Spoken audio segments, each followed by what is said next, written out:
the beginning, and there are people. Hello, are we live? We are live, yes. Thank you, Destiny, from Meta. So welcome, folks, to module, I think, what, Caleb, we are 12 or 13 now today? Number 12. Welcome to module 12 of Meta's 18 module series on social equity. I won't introduce myself again. I don't think there's a point. And Caleb, I think we should just skip over the introductions for you, myself, Dr. Barbara, and Will from here on out. Don't you think? Sure. That gives our panelists some more time. And it's very important that our attendees out there, our social equity applicants, get to know who the panelists are and who to reach out to as they go through the application process and once they win their license or any other capacity they want to get involved in the industry, which we should point out as an important note. First of all, let me again thank our sponsors, Weed Maps, Copper State, Zubra Lawler, Scottsdale Community College. Without them, we wouldn't be able to, thank you, Destiny. She pops up a thing, look at that. She is on it today. So we wouldn't be able to do what we like doing, which is helping and teaching others. And as I was just talking about with Josephine prior to the going live, you know, it's very rare that you see an industry, whether it's the restaurant industry or the real estate industry, et cetera, step up to this degree to help people who are coming next. So with that being said, let me get right into introducing, and so I can give 5-7 minutes to each of our panelists to talk about themselves, how they got into the cannabis industry. How do I get off this view? Okay, there. Okay, there, sorry. So they can talk about themselves, talk about how they got into the cannabis industry, and then Caleb, Dr. Barbara might ask a question of them.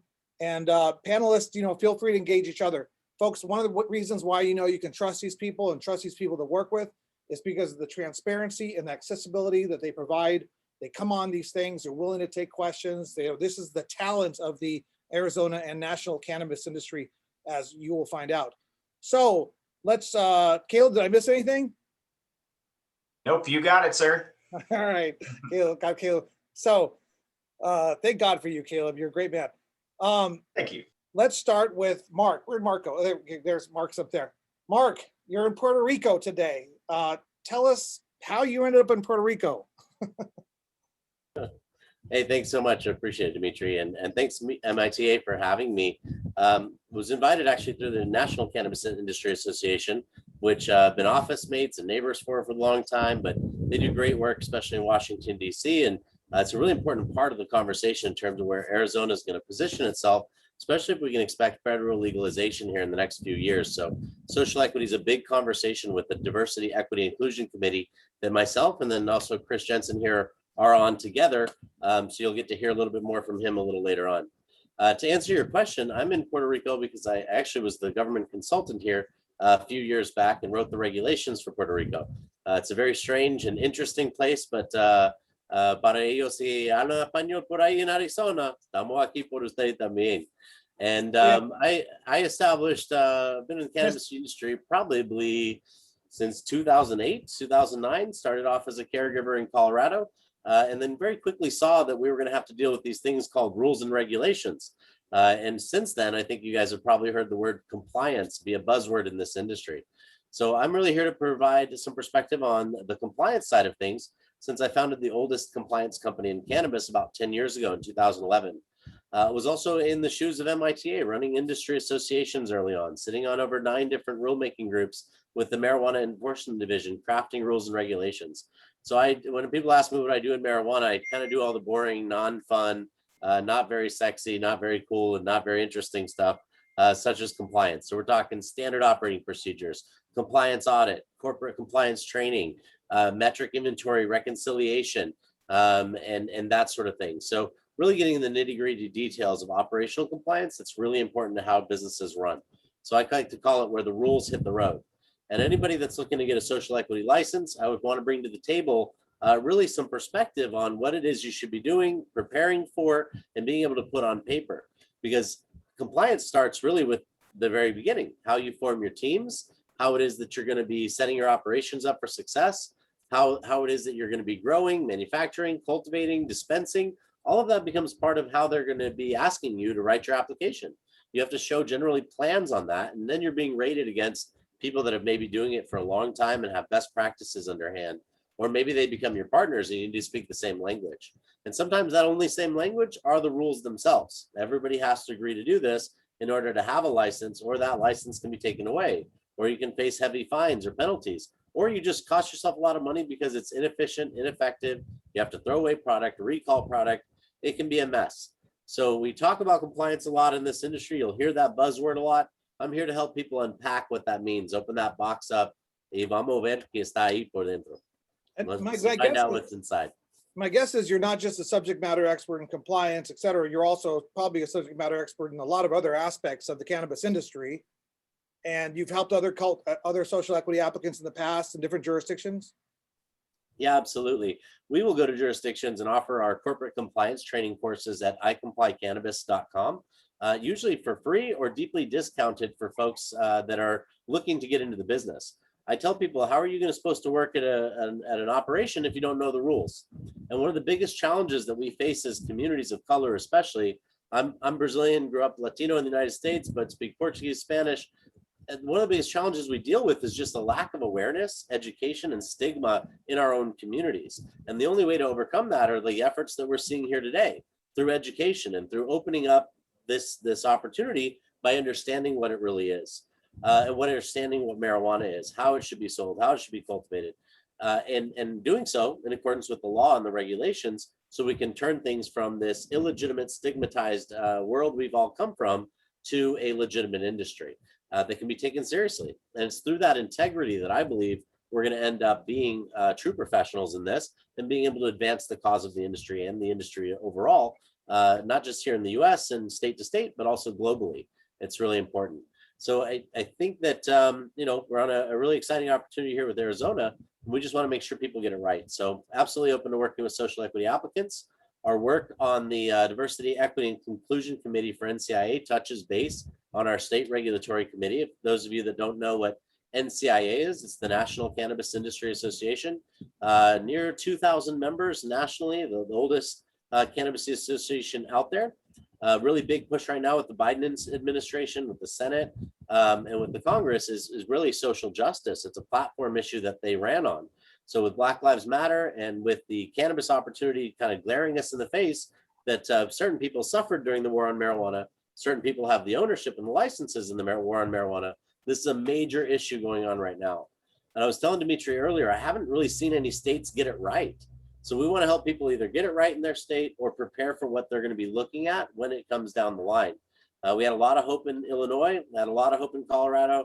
Both those models turned out to be failures, but I think you have to kind of fail sometimes to then succeed later. And hopefully Arizona will get it right. We're all really eagerly waiting for those rules.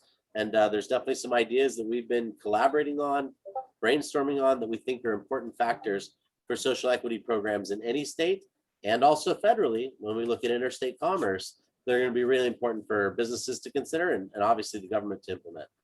Well, I know you might have to jump off early today at 3:30 because you have work to do there in Puerto Rico, which is fantastic, by the way. I love Puerto Rico. You and I were trying to put together on a topic, how do we spot predatory agreements in the social equity world?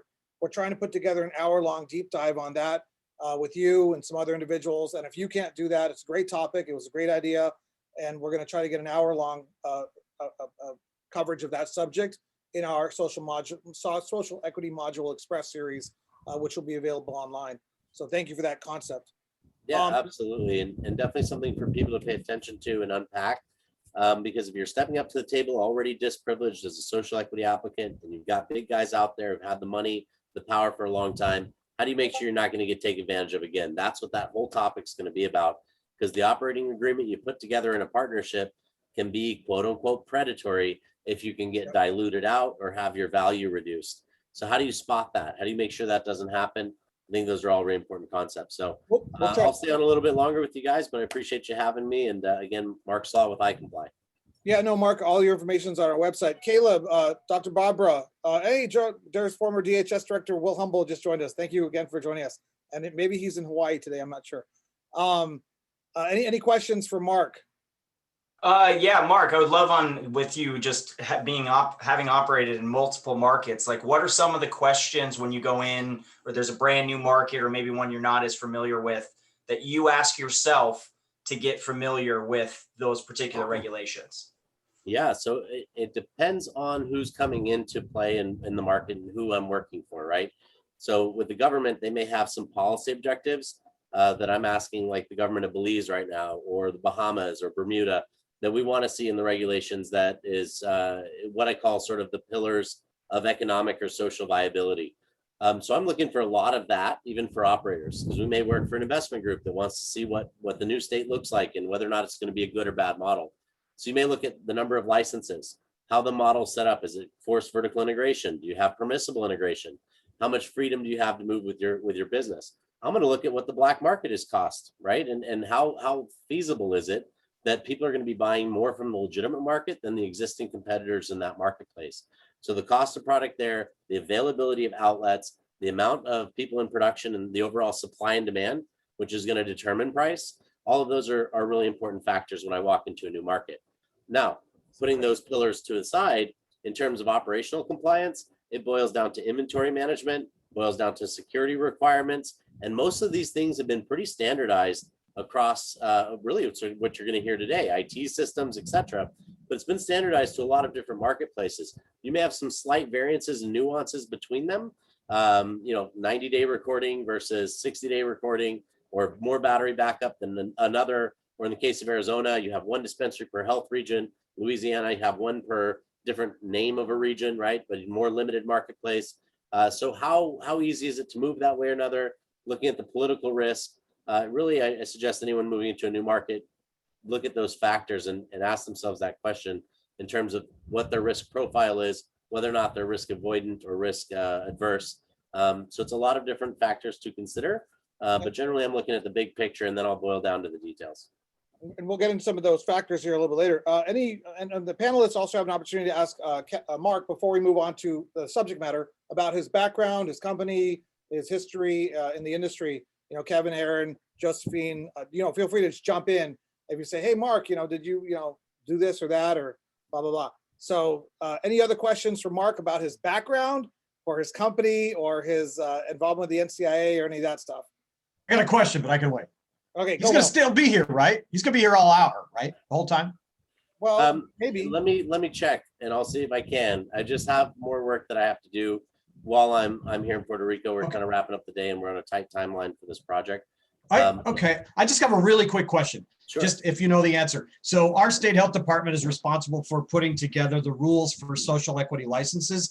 Do you have a model state that you know of that captured the full intent of what social equity means, and a state that has built regulations that look to you like they're staying true to the goals of social equity, both in the short term and long term?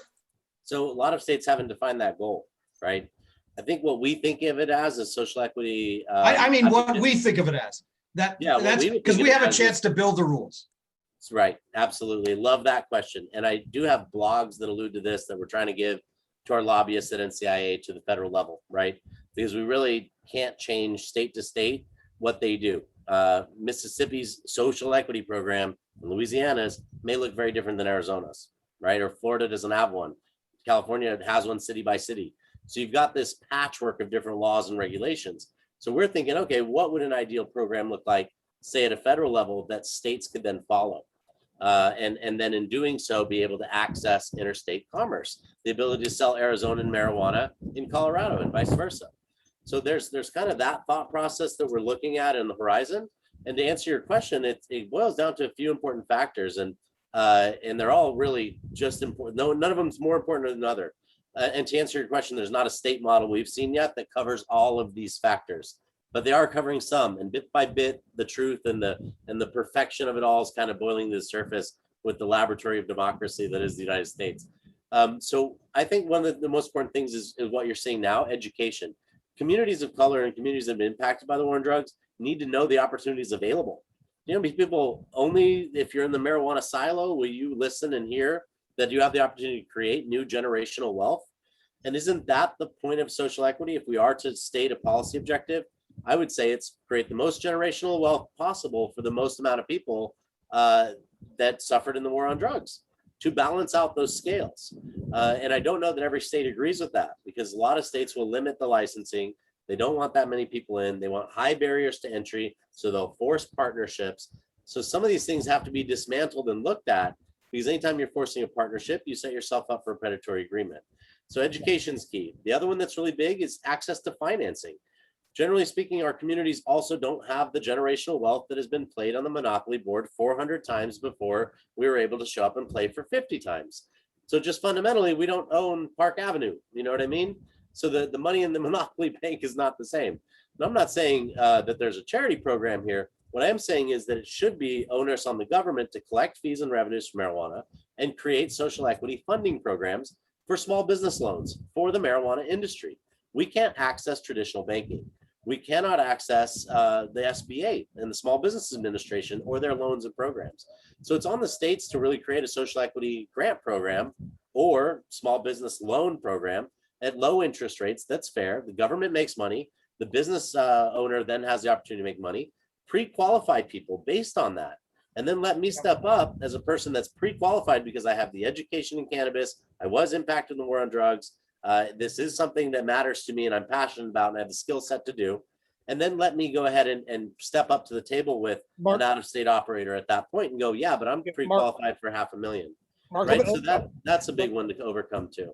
Yeah, let me interrupt you because I want to make sure all the panelists get introduced before we get into all the Sorry. subject matter so they can go, you know. But I would love to do a full hour with you on the social equity deep dive, and you and I will be in contact and stuff. So let me get through all the panelists and background information, your company, how you got in the cannabis industry, and then we'll come back to the topic. And this is a very important topic. This is a very, very important topic. And I didn't know, we haven't met before. I mean, you are our social equity deep dive, okay? We good? Thank you. Okay, now let me introduce our next panelist, and I'm sorry I didn't mean to interrupt. Josephine from Beach, and I always say Beach Fleischman. How do you say it properly? Beach Fleischman. Fleischman.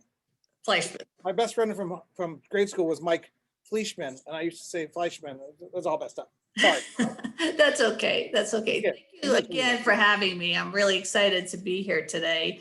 My name is Josephine Giordano, and I'm a CPA with Beach Fleischman, which is Arizona's largest locally owned CPA firm.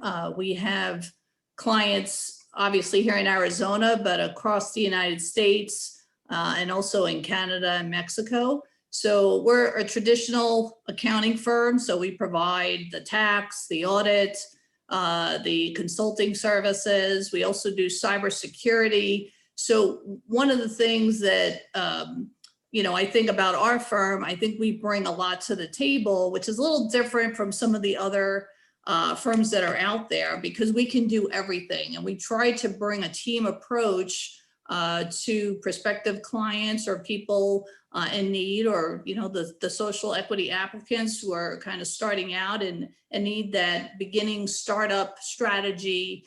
How are we going to be successful and move into the future? So my particular group within Beach Fleischman is the consulting group, and we provide services in forensic accounting, business valuation, which is a big part of this industry as well, which is very challenging as a whole nother topic in and of itself.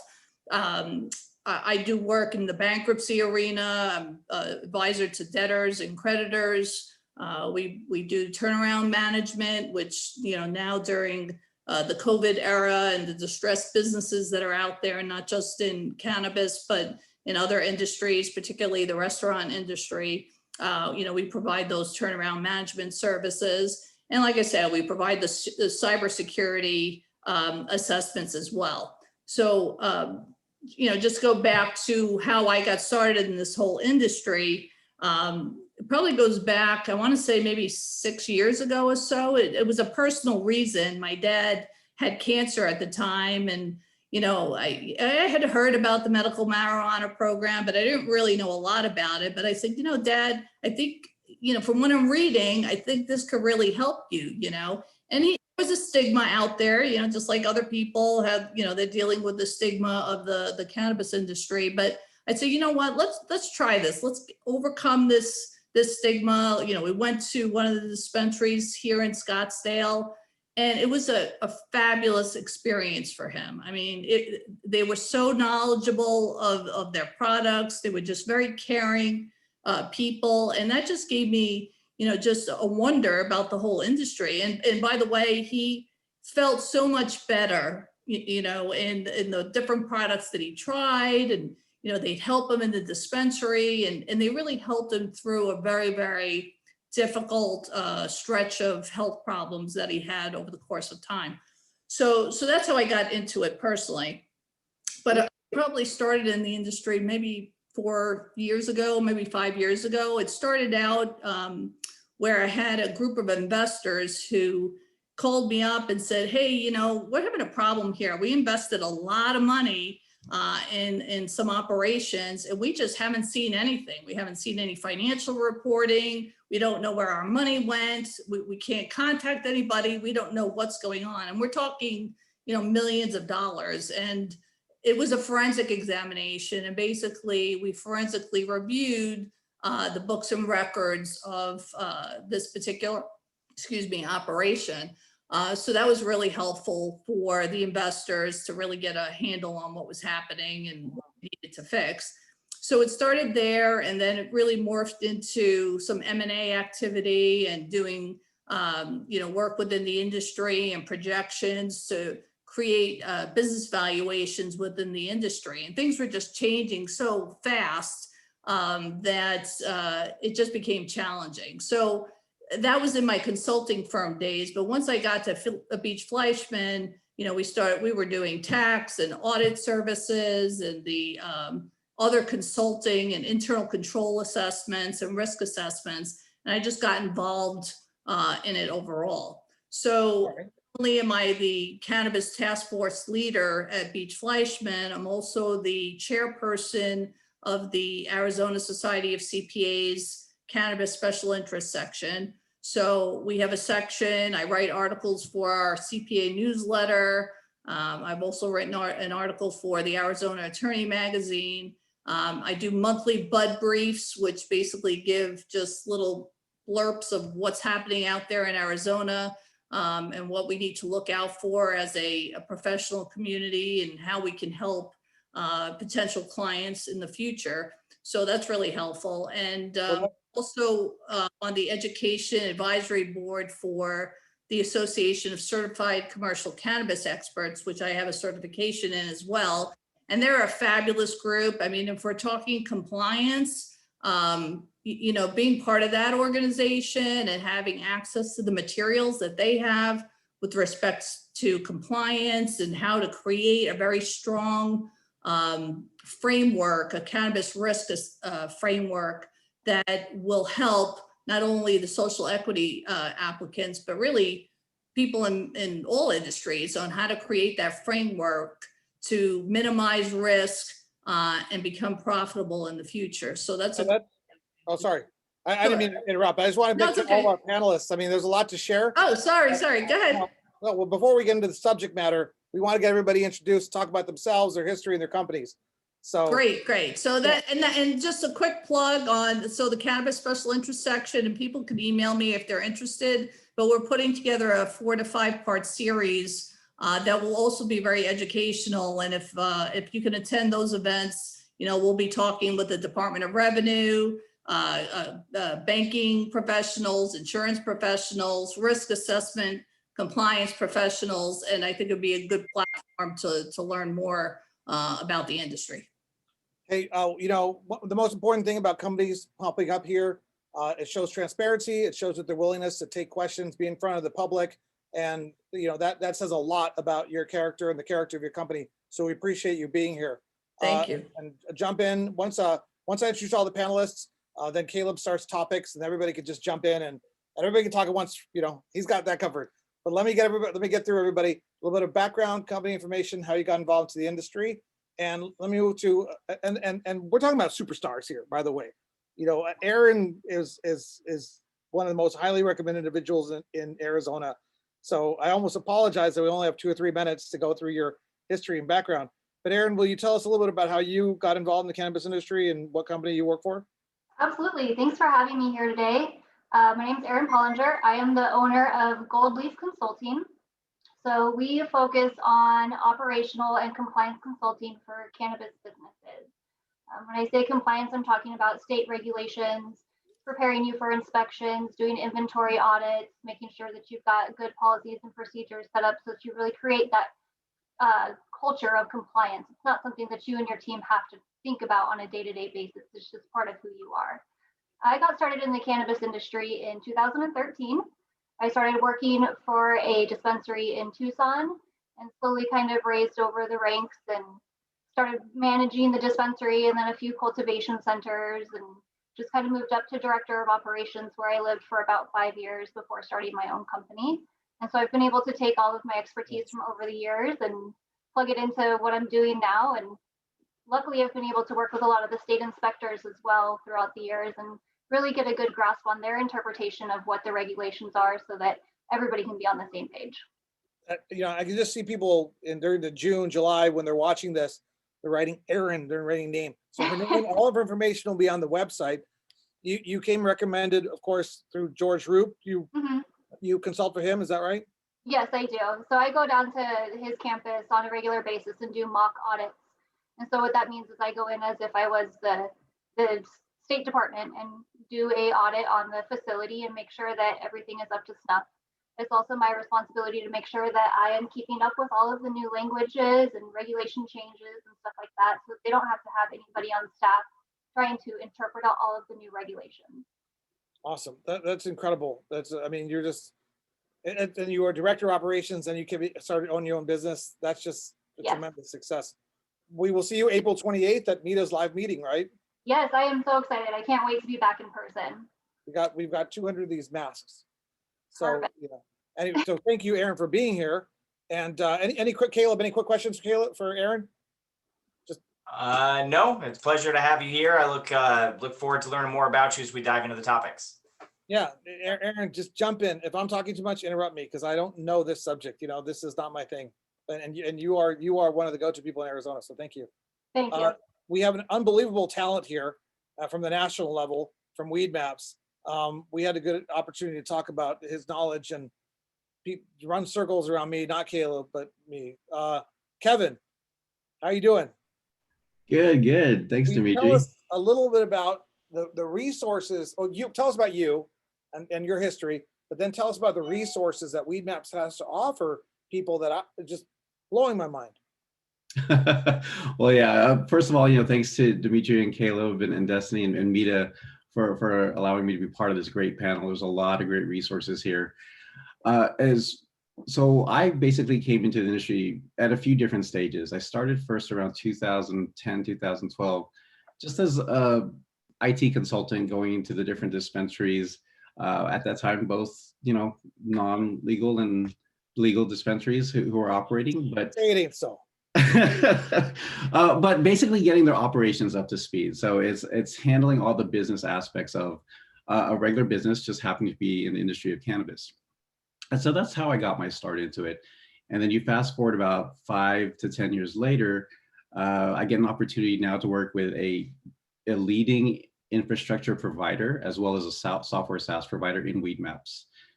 Here at Weed Maps, my official title is the Senior Director of Program Management, but I also have InfoSec and compliance as a purview in my departments. And we also have a lot of the different assets from an IT standpoint, of which I kind of govern over. So what does that mean? Basically, Weed Maps is the enablement partner. Once you get your license, how do you run your business? How then do you get customers into your door? How do you provide them delivery services? How do you basically get your business up and running and then flowing for years to come? That's what Weed Maps allows you to do. We have different types of systems that everyone knows weedmaps.com. And that's how you can find different types of cannabis deals, different types of cannabis types, as well as all the different dispensaries that are out there. We have an app that's out there as well. That's one of the leading apps that's being downloaded currently as far as in the cannabis industry. On top of that, what a lot of people don't know is we also have SaaS services on the B2B side. So we also offer things like POS systems. However, in some states, I think Arizona is one of those states that we don't currently have POS systems legislation over yet, but we have something called Live Menu. And what that does is whatever POS system that you happen to have in your dispensary, we can then integrate that into our systems so that it's a one-stop shop as far as managing your inventory, managing your product, getting it displayed on our website or online.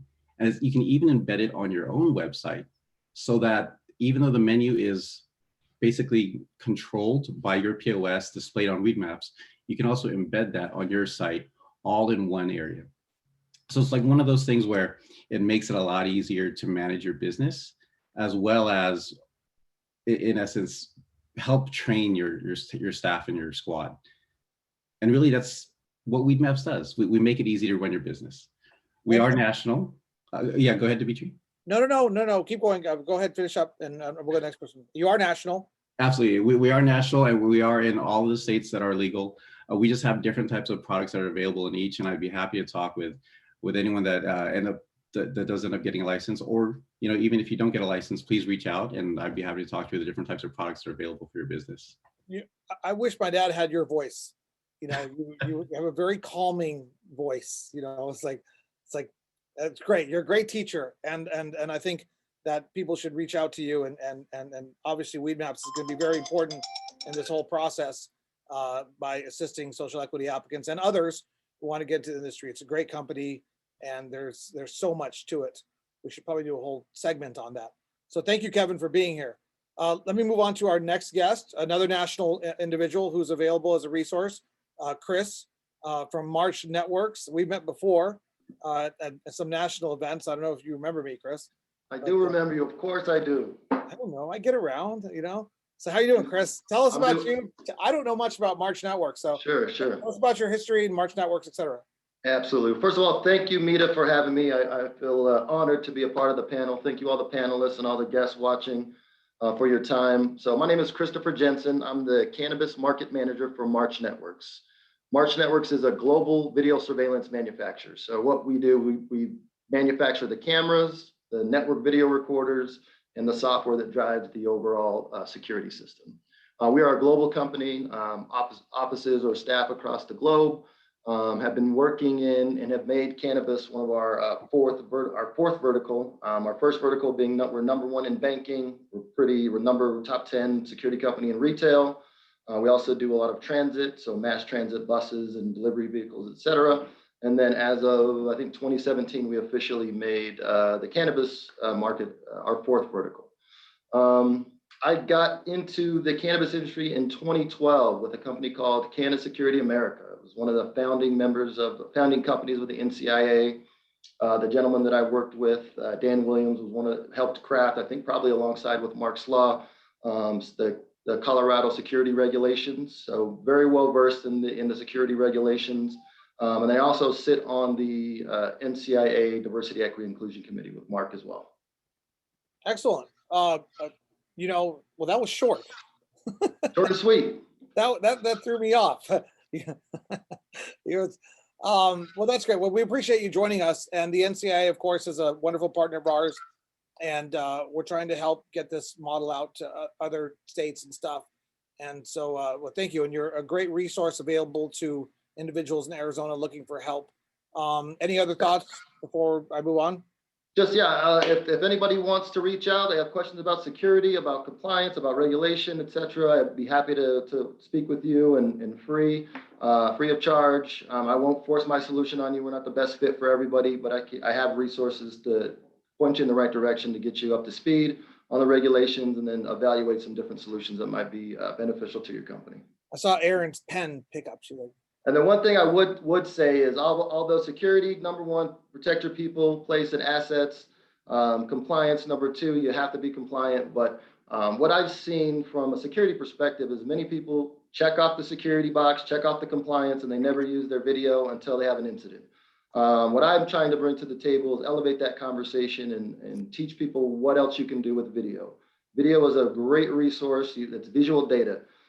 So to be able to get the context behind an anomaly that's happening at your facility, whether that's cultivation, your MIP, or your deliveries, or your retail, you can really derive a lot of valuable information and then help improve operational efficiencies. And on the retail end, increase revenue per square foot. And I can get into some different ways you can do that later. And we should talk about all the manufacturing cultivation facilities that are going to be coming online in Arizona, but you can give me a call about that. Chris, thank you for Absolutely. joining. Thank you for making yourself accessible Yep. to the people of Arizona. We thank you very much. And I'll see you in person on the 28th. Oh, you'll be there. Awesome. Everybody's gonna be there. I think Alicia, which is our next panelist, will be there as well. I'm hoping. Nirvana Center. Alicia, tell us about, are you off mute now? Okay, good. Tell us about you. I don't think we know each other yet.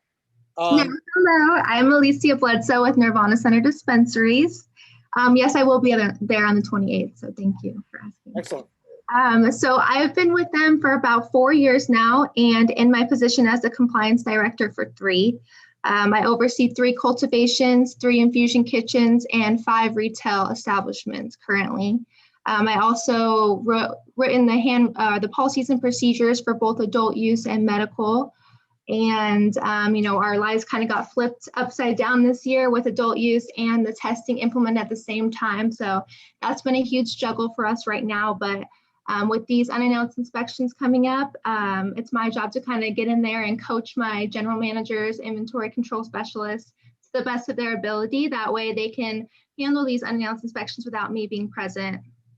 So my role right now is kind of the coach in all of this, but my craft really in compliance is the experience I bring from, these one-on-one inspections with DHS. And even though there is the legislation written, set in stone, the interpretations can go a mile a minute from different surveyors. So it is all about interpretation and the relationship you have with DHS. How long have you been working in the industry? About 4 years. And where did you come from before that? I was in the service industry before this, so server, Texas Roadhouse, that was more my gig. I started as a bud tender with Nirvana Center and then kind of worked my way up to the assistant manager at our Phoenix location. That's great. Then I went into HR and then compliance from there. And that's one of my favorite things about this industry is with a new industry, with new rules, new regulations, new traditions, new statutes, new ideas, new concepts. It's a blank slate and people could just work their way up and get things and become like the most knowledgeable person in the whole organization. But Nirvana has a tremendous reputation in Arizona. You want to tell us a little bit more about Nirvana and then we'll move on to our next panelist? Yeah, so we have 5 locations, dispensary fronts, and we also are located in Michigan and Maryland right now as well. We pride ourselves in that one-on-one patient education. We were doing deli style up until about a week ago. So that was where we didn't really want to get rid of deli style because we love that one-on-one we get with our patient, the time we get, but with adult use, it's just getting crazier, busier and busier. So we're trying to dive into different remedies to kind of get those wait times limited down. And as far as compliance goes, our job is just kind of be as transparent as possible and work on our relationship with the health department as far as, applying our test results to our products and making sure we're ready for these unannounced inspections. Because it used to be where I could always be on site with these people and, get them ready. But now that I'm not, it's really my job to make sure the whole store is always in compliance. Well, we appreciate Nirvana for lending us you for a couple hours and for making yourself accessible to different members of the community over the summer and until the application process and even afterwards, because people are going to need to know who to reach out to. And obviously Nirvana has a good team and you're a great person, great asset. So thank you for joining our mentorship program. Any quick questions for Alicia? And people could jump in. If there's something I missed, like if she has the meaning of life, but it's flipped by me, please ask her, So, okay, next, Copper State. James. Hi, how you doing, everyone? Thank you for having me on the panel. We've never met before, James, have we? I don't know. I've only been to one META meeting. Oh, yeah. Well, you're gonna be there on the 28th, right? I'm gonna push for it, absolutely. Most of your executive team will be there. It's gonna be an incredible night. People are flying in from it's gonna be fantastic. But James, we never met. Tell us about what you do at Copper State, and then tell us a little bit about Copper State. Okay, I am the director of security and IT and other projects to some degree. I've been in this side of the industry for 2 years now. I actually retired from the Maricopa County Sheriff's Office. I was a detective sergeant 2 years ago. So I worked on the other side, which helped. I was a prosecutor, James. Oh, okay. Then you know the other side as well. It's the not so fun side. Agreed. but there is still a black market and a dark side to this industry. And I think it's very important that we all remain aware. And kind of what we push here at Copper State is just the deterrence aspect and the collaboration aspect in the industry to keep people in the industry safe. Because the real side of, or the dark side of this is still very real. But we are a little different in that we have in-house security. I've been to quite a few dispensaries now, and I've noticed it's usually outsourced. But I can get into that a little bit later as people are interested in how we have set up our own security here. Mhm. That's it in a nutshell. I'll keep Oh, my. That was pretty fast. And we're going to be doing a lot of stuff with Copper State over the summer. I know the executive team there is really willing to lend itself to teach, to share. You know, it's one of the top Arizona-based organizations, Arizona-owned, Arizona finance, all that stuff. So we really appreciate you being here. Tell us the transition from sheriffs to how'd that work out for you? I don't want to tell my story again. Sure. Well, I was nearing the end of my time as a cop, and I came across the opportunity through Fife to come work as his director of security, and I took a leap of faith, and I'm so glad I did. It's been an amazing ride.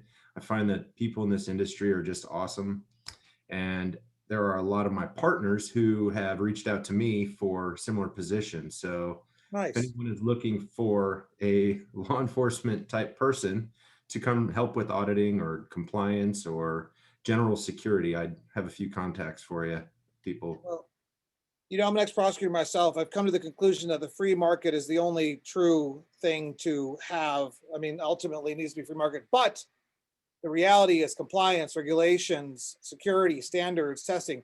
America is making a compromise to move away from prohibition and is requiring these things. These themes are very important.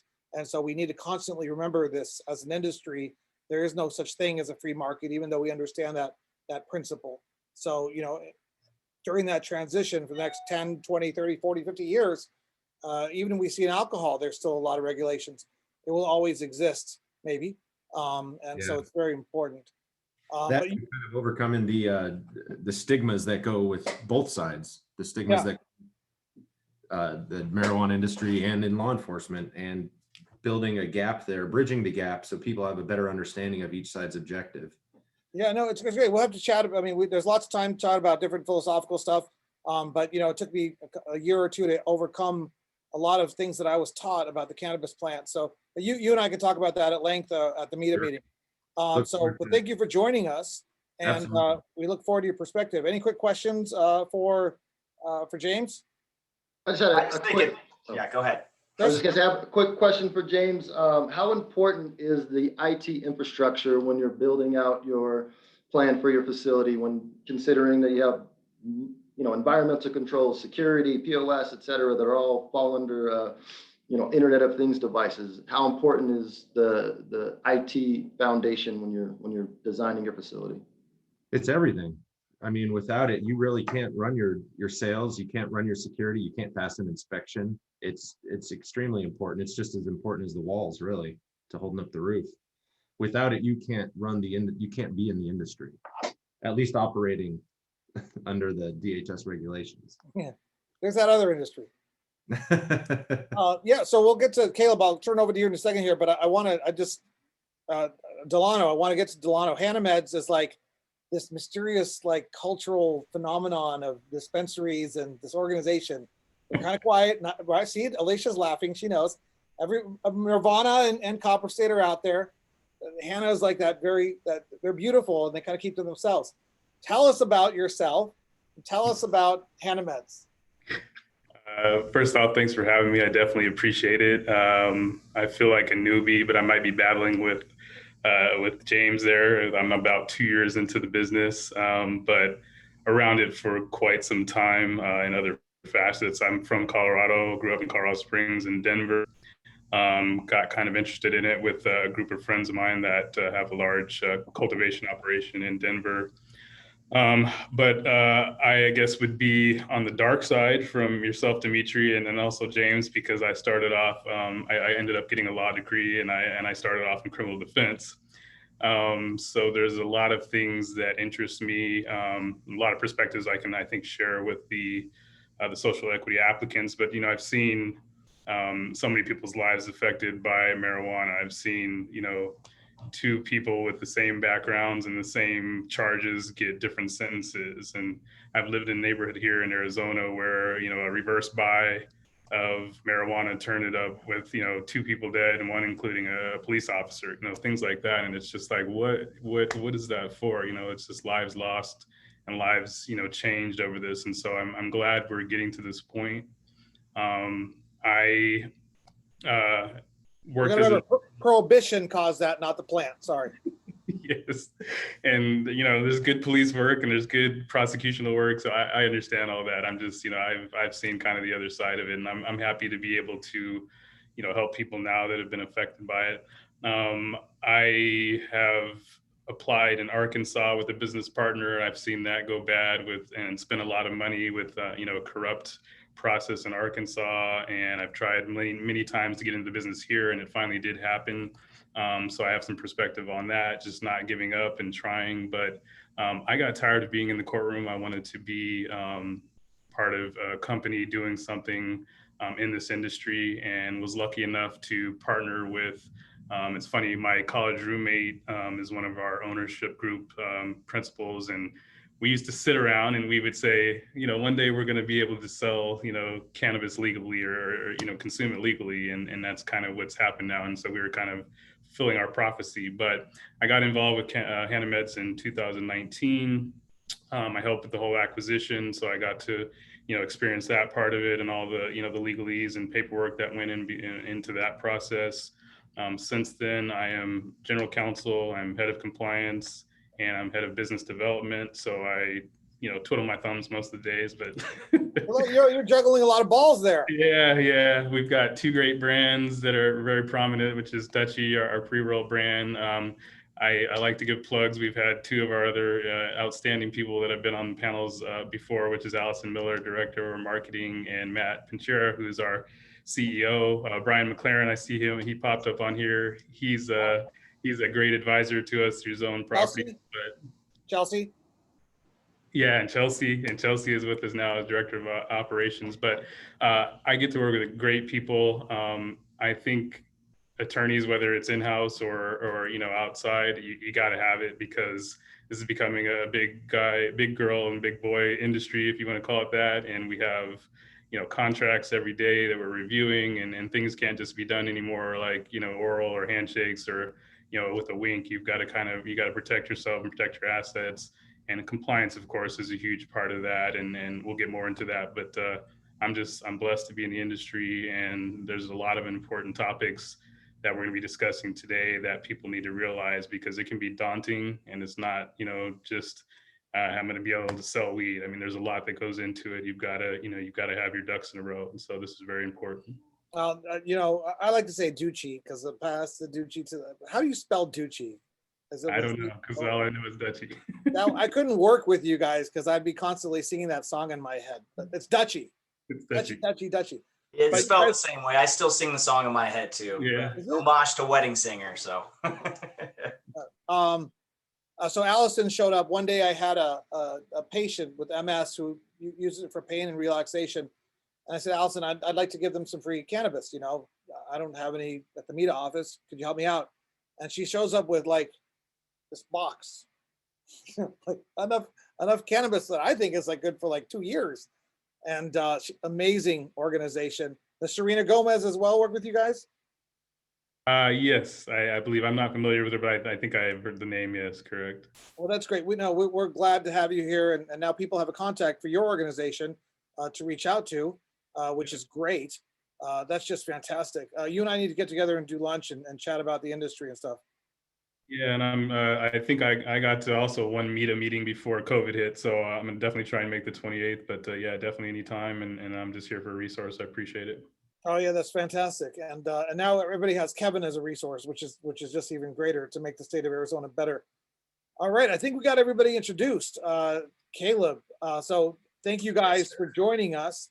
And everybody now has a pretty good idea of some of the individuals in Arizona that are out there to help them as a resource and who the companies are that are willing to put a little bit of time behind helping the social equity applicants join a growing and blossoming industry. And all of you are examples of what could happen if you don't win a license. You could end up being the next Aaron, the next Alicia, the next James. It's an incredible industry. But now let's get into a little substance for the next hour. And then we'll have our mentorship ceremony at the end. And I'll turn it over to my knowledgeable partner in crime, Caleb. Thank you, Dimitri, and thank you everybody for being here. Really appreciate everybody spending the time. I love hearing all of the stories and just all of the circuitous routes that everyone has taken to get here, and perseverance. I heard that as well too. It's very important just to keep focused. If it's something that you want, it'll happen as long as you keep moving forward and keep focusing on that. So love hearing it. That's why I love what I get to do every day and hearing everybody's stories. All right, so I'm going to go ahead and pull up. You need to let me do screen sharing, please. Is that me or is that Destiny? One of you two. Destiny probably disabled it. Destiny, you there? Yeah, you should be able to screen share now, Caleb. Cool, awesome. He doesn't trust me with that feature. Well, you never know. That could be a Jeffrey Tobin moment, right? Never really quite sure. So, okay. So as you see on the screen here today, and as we've already mentioned, our focus for today is the importance of IT security and compliance. So by the end of the next hour, you will have learned an overview of the hardware and IT infrastructure that is needed for compliance, reporting, and asset protection.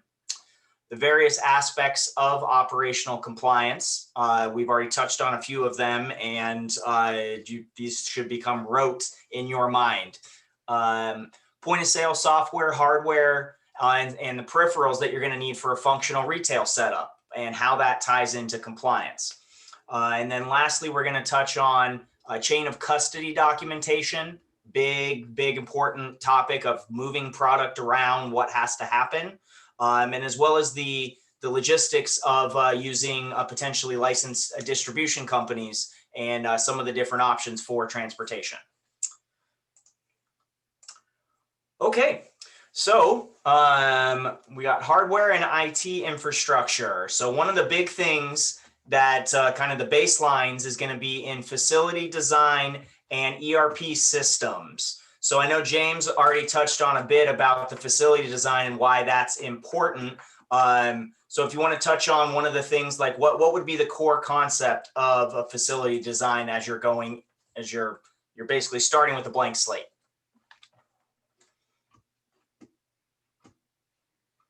Oh, you're on mute. There we go.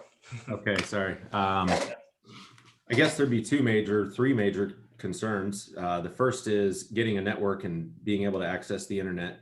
And that serves two purposes. One, being able to access your security. And then I would separate that and say you also need to be able to ensure that you can run your sales. So the first thought would be getting internet into the building, right?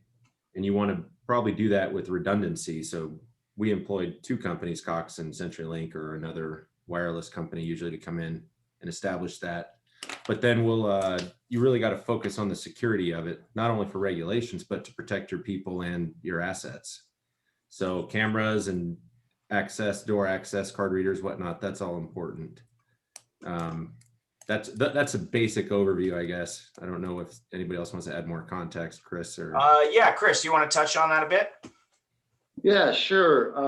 I would say a big part of your security protocol is to match your standard operating procedure with how you're going to use your security. So training your folks as they're being hired on how do they use video? Are you going to give access to your employees to use the video? And how are they going to use that? What's their role in what they're able to see and do within that system? And then you want to monitor that. Many of our clients use the video to do audits periodically. So that's very important. But as far as the design is, thinking about, clear line of sight in your retail or your cultivation is a big thing. That's gonna lessen the amount of cameras that you're going to need. As the regulations state, you really need to have full coverage or general activity. So the state wants to be able to see where who's coming through the door, whether it's a customer or an employee. If an employee is going to water the plants, what are they doing? And trying to make sure you design it in a way that you don't have to blanket your facility with, you know, hundreds of cameras. You're already with the regulations, you're already going to be a higher camera count than a typical business. So if you put a little bit of thought into how you design your facility and how you're going to use the security and matching those with your standard operating procedures, that's huge. Taking into account, you know, what other Internet of Things devices you're going to be using on the network, that's going to play into how much bandwidth you need. What's your IT infrastructure, understanding if you maybe need to reach out and have third-party IT resources because it's difficult to, you know, update and maintain and keep track of everything. So those things are very important. As far as access control, it's not always required in the regulations, but it's so convenient because one, you have a record of who's going in and out of which door and when, and then you're not having to have, you know, physical keys that can be lost or people can forget to lock a door. So the access control, you can, as soon as somebody's hired, you can turn their privileges on. If fortunately they leave or they have to let somebody go, you can turn those off immediately, and then they don't have any more access to those things. And it's good to monitor different areas of your facility. For you have a safe room, if somebody's going in there, you know, often you want to know when they're going in there and why are you going in there and who's going in there, and then being able to limit access to different parts of the facility for different individuals. You know, certain people shouldn't be in the safe or the security room, and you know, other individuals, the managers or upper management, you know, may have access to everything. Definitely. So Alicia, I wanted to ask you on that of talking about like access to areas, and you said you had 5 retail locations. So talk to us a little bit about the uniqueness of each of those retail footprints, because I'm sure the floor plan was a little bit different. Definitely. Each of our floor plans is very diverse. Most of our locations are generally small. We have about 10 registers total, but our Tempe location has a total of 25 registers going.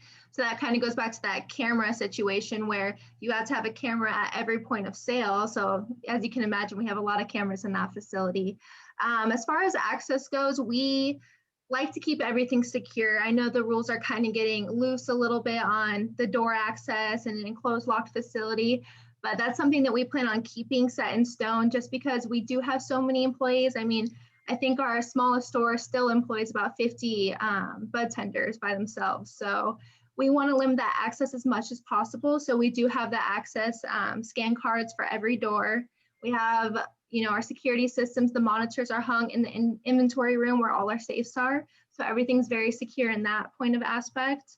But I'd say the more security, the better, because you just never know. And turnover rate can be something to expect as well. So that's something you have to consider with your security options and IT as well. Can I ask a quick question? Caleb, I'm sorry. Can I ask a quick question? Yeah, go ahead. So with respect to those surveillance tapes, what's the recommendation for how long they should be maintained for? You have to maintain for a minimum of 30 days. So you have to be able to access events from 30 days prior. If you can get longer than that, then it's going to take obviously a different NVR.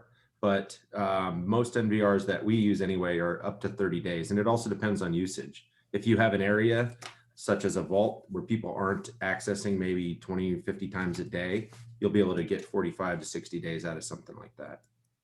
Okay, thanks. I'd also here in Oregon, we had to have 90 days backup off-site in addition to on-site. So it's all different depending on where you are. So sorry, Chris, go ahead. No, that's a great point. It is different across the board in different states, but it is probably recommended. Like in the banking world, for example, they all go 90 days, but that starts to increase your cost quite significantly. Storage can be a little bit expensive.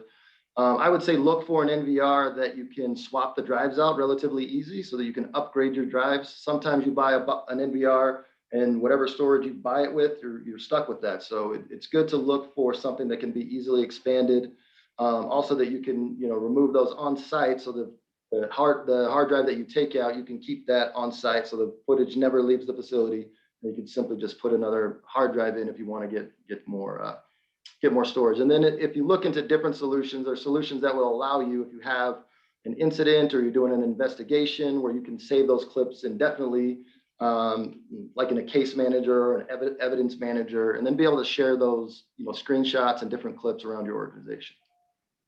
Also, you want to Also, you want to keep in mind too, with the unannounced inspections, it's important to have someone who's on site who can have access to all of your security footage as well. So making sure you have a representative at all times who knows how to access exactly what they need for the inspectors.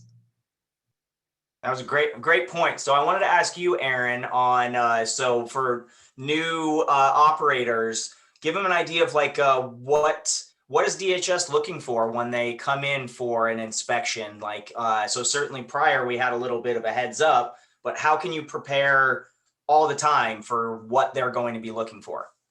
Sure. I mean, the secret is to really just put into practice good habits.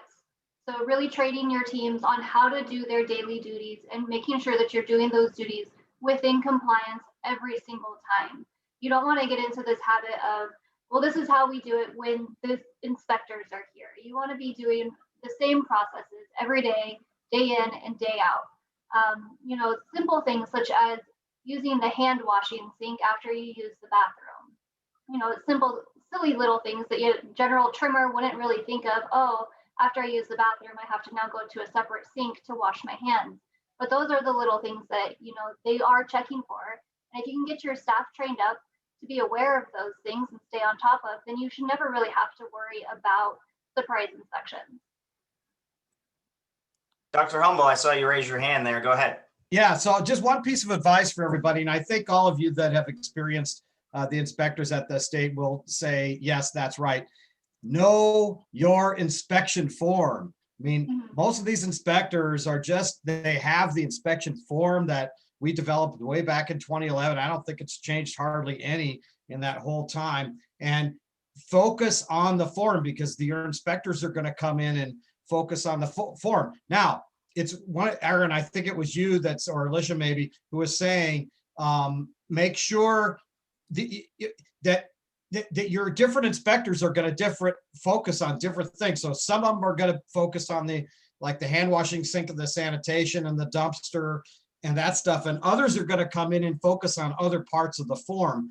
And you don't ever know who you're going to get. I mean, over time, you start to get maybe the same inspector 2 or 3 times, and you get to form a relationship and you start to figure out their personality. But then the next time it'll be somebody else, but it will always be something on the form.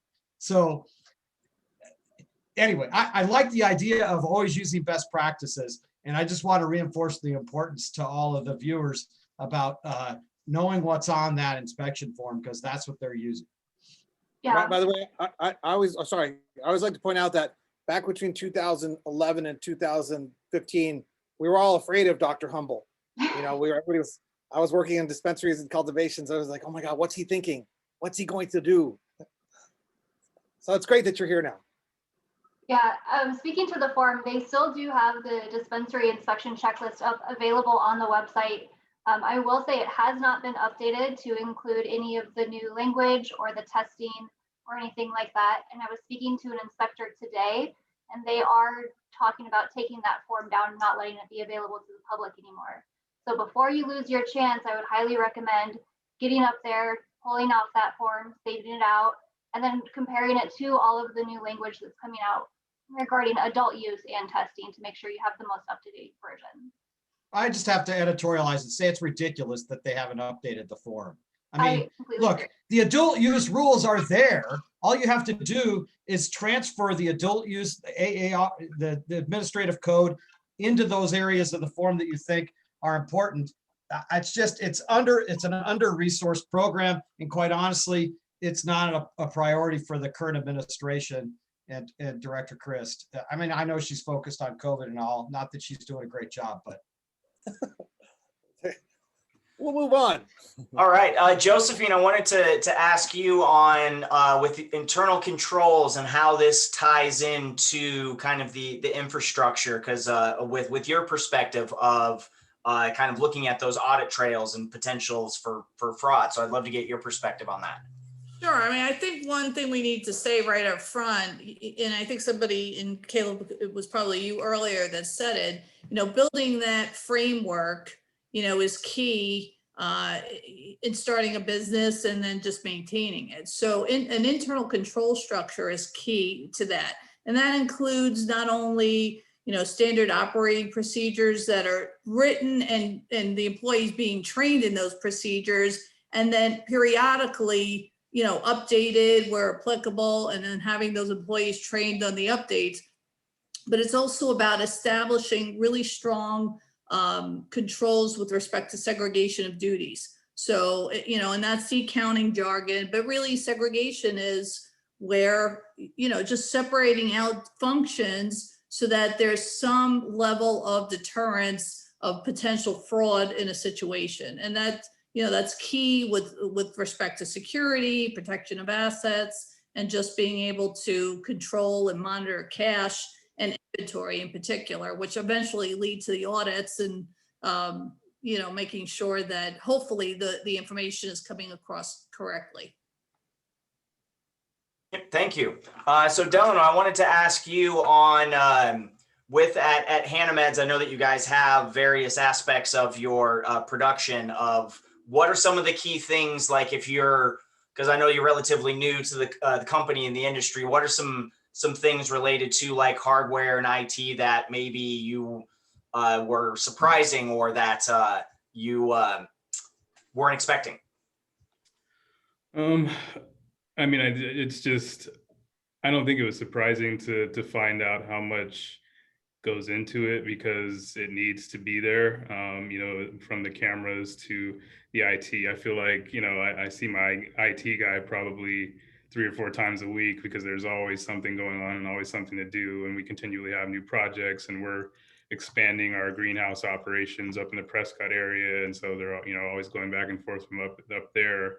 But it's just to, to make sure that everything is accounted for, because you don't want to be on the wrong side of DHS and the state. And, the state is really cleaning up their act, because they've been through, growing pains as well, and lawsuits and things like that. So it's just knowing that everything is pretty much necessary. And when a camera goes out, you got to fix it.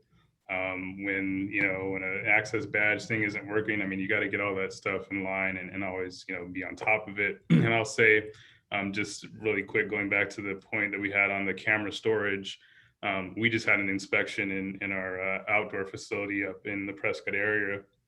And, the inspectors kind of came in and said, are all your cameras on continuous motion? And I actually had made the decision up there. We have a lot of storage, but, we don't want to spend, exorbitant amounts of money on this. But I had made the decision that we wanted to be on, motion only. And we didn't get a deficiency for it. But my thing was is that we've had, here and there, like everybody in this industry has, something happen, and it's not going to always be 30 days, in the last 30 days. And so when we have a room where there's nothing, no activity, it's just plants, or it's an empty room where there's nobody in and out, I don't want that recording to lose the ability to have 90 days of footage in case I need to see something. So I don't think it's been surprising. I think it's been, right in line with what I expect because of the industry and just making sure that you're on top of everything. Thank you for that. Yeah, definitely on that perspective of, you kind of hit on how the rules have been interpreted a bit, because that's not by regulation. It doesn't state of you have resolution, but there's not anything, which I've seen in other markets that have said specific frames per second, as well as more clearly defined. So it remains, I don't think, based on what we've seen of the kind of cut and paste from medical to recreational, that Arizona is going to have those kind of specifics. That's really more, seems like a case-by-case basis of how the department is viewing it. And that's just part of that interpretation. So thank you. I think it's really important to touch on something on that point. So, okay, let's go ahead and continue on to our next slide on here. And I'm going to have a question for Kevin on this one. So you can get ready there on compliance reporting and asset protection. So this covers a range of topics, as you see on here. Everything from systems and those integrations, taxes, and your the dreaded 280E that everybody in the industry has heard of. We've touched on a bit on some SOPs, as well as on remote access and audit trail. So we're going to dive into these topics here. So Kevin, I wanted you to touch on some of the seed to sale integrations that you've experienced. And I know that you said that each market's a little bit different. So if you could touch on what currently what you see Weedmaps doing in Arizona and kind of where that's headed. Sure. Sorry, I was on mute there. Yeah, that's fine. No, absolutely no. I think one of the things that Weedmaps actually specializes in working with the dispensaries is really understanding not only how to obtain the product and be able to manage your inventory, but a lot of our systems focus on being able to display the product out to the end consumer, as well as managing it in-house. So from a compliance and security aspect, we do offer different admin tools that basically track a lot of your inventory. There's permission settings for each of the staff members and bud tenders that are in your dispensary, as well as enable multi-locations. So if you have multiple locations, we provide cloud-based services that we use compliance as basic structure. So one of the things that we pride ourselves in is we are one of the most compliant software out there that's available to the cannabis industry. So we do work with a lot of these great partners that you see here on the panel, as well as a great compliance internal team and a government relations team to make sure that we stay compliant to those audits. So some of the things that we provide are different types of reporting, permission structures, and a lot of the different technical aspects around data protection, because that is very, very important, especially when you are taking in driver's license IDs to verify identity and things like that. We take utmost care and protection of all of that data within our systems. You know, Caleb, I'm a big fan of Yoda, and Kevin, you are a Jedi the way you speak. I just love it. Sorry. Thank you. Alicia, I'd love to hear you touch on some of the seed to sale integrations and kind of how that ties into your audits and kind of talk us through your process with having multiple locations. Sure. So for the health department, it is required that you have a 30-day audit. So thankfully, a lot of the software databases do have that ability within themselves and are very user-friendly. So we actually just switched from BioTrack to LeafLogix. Both were very user-friendly as far as seed to sale. But I would say I kind of miss BioTrack, still kind of learning LeafLogix here and there. However, what we do to complete our 30-day audits is we actually do a hand count. So we print the 30-day audit from our inventory and everything's tracked by that batch number within the database. Once we print that out, we go and do a hand count on all of our products. So if there is any discrepancies, I would say one thing is that you're going to have to put a reasoning, and that reasoning is going to have to be very specific to what the discrepancy is, whether it be moisture loss at a cultivation aspect, or the wrong batch got sold on the retail sales floor. All of these things kind of come into play when you are auditing those items out. You have to be very specific on your reasonings. Yep, definitely. I've seen quite a few infractions of either missing information or not being detailed enough, of making sure that somebody else looking at it doesn't have to come ask you what this means. James, I would love to hear how about your involvement with the audits at your facility. How involved are you from a security perspective? Tell us a little bit about your role there. Sure. One of the benefits to having in-house security is we can kind of design the structure of the team and their function in a unique way, because we integrate them with the dispensary staff and at the farm. So what we've done is we've created a program where we use kind of a checks and balances approach, where like an independent third party. So we take a security officer and we'll actually have them go and pick either cash or inventory and conduct an audit on it. And there's a tracking form we've created. And typically what we see is if there's a failure in the process, it's going to be either process related or training related. There is the criminal fail, but we don't see many of those fails, luckily, because everything's pretty well secured in this industry, especially with the cameras and whatnot. So But we've been able to use our security staff to integrate them with everybody else and have them do those audits for us. And we use them for compliance as well, because, you know, our main farm is up in Snowflake and we ship a lot of product out of there. Well, staging that, it's easy for batch numbers to get mixed up and products to fall in with other boxes. So what we do is we've dedicated one person to verification, and they'll check the trip manifests against what we're actually sending down the hill. And then we receive it as well. So security ships it and receives it at its location to verify contents. That protects the drivers and the license, obviously, but it mostly protects the drivers from something going missing. And there's that check at the beginning and at the end. So Don't give them their peace of mind, right? I mean, it's important, especially with I mean, the energy of compliance sometimes can be like, oh, somebody's watching me at all times, versus no, these things are here to help ensure your safety, ensure the product safety. So you don't have to worry about that. We have those procedures in place already. Exactly. They're designed to help protect everybody. And with the process fails, that helps us to streamline our processes and better inventory tracking. And a lot of the deficiencies have been realized and addressed in real time. So we're not 6 months down the road and we get an audit and somebody says, what happened here? Or annual audit. So we have records, and I think DHS appreciates that as well when they show up and we have those ready for them. Definitely. So Aaron, I would love to hear on if with some of the clients that you're speaking with, of what are some typical recommendations of maybe some integrations that they're not doing, or what are some typical things and issues you see related to inventory audits? Sure. For POS systems and inventory control systems, I would say the biggest thing that I see is kind of buyer's remorse. You know, the client bought on with the newest, greatest, latest package, didn't really get a good train up on it, and are now having to go through the process of transferring everything back over to another system.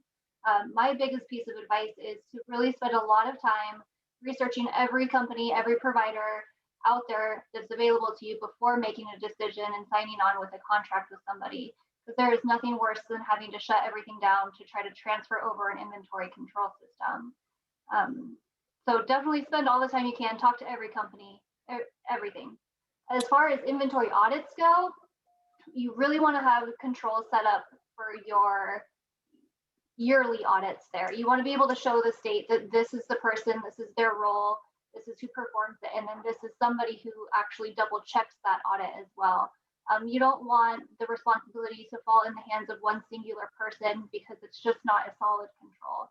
So having a good set of checks and balances, like you mentioned before, is really important. One quick question, Caleb, if I just wanted to, Yeah. Aaron and Alicia, if you guys got this. Top 3, top 4 providers that you guys feel comfortable with, without 1, 2, 3, 4, you know, without putting them in order in the state, that you would recommend people look into? I really like BioTrack. I like LeafLogix, like Green Bits, and I like Trees. Excellent. That really gives some people some good advice. And Alicia? I say the same. The only other one I've heard lots of talks about and only good things is a FlowHub. FlowHub. That is a good one too. That gives some people some stuff to look, some companies to look into. All right. Thank you, Caleb. Yep, no problem.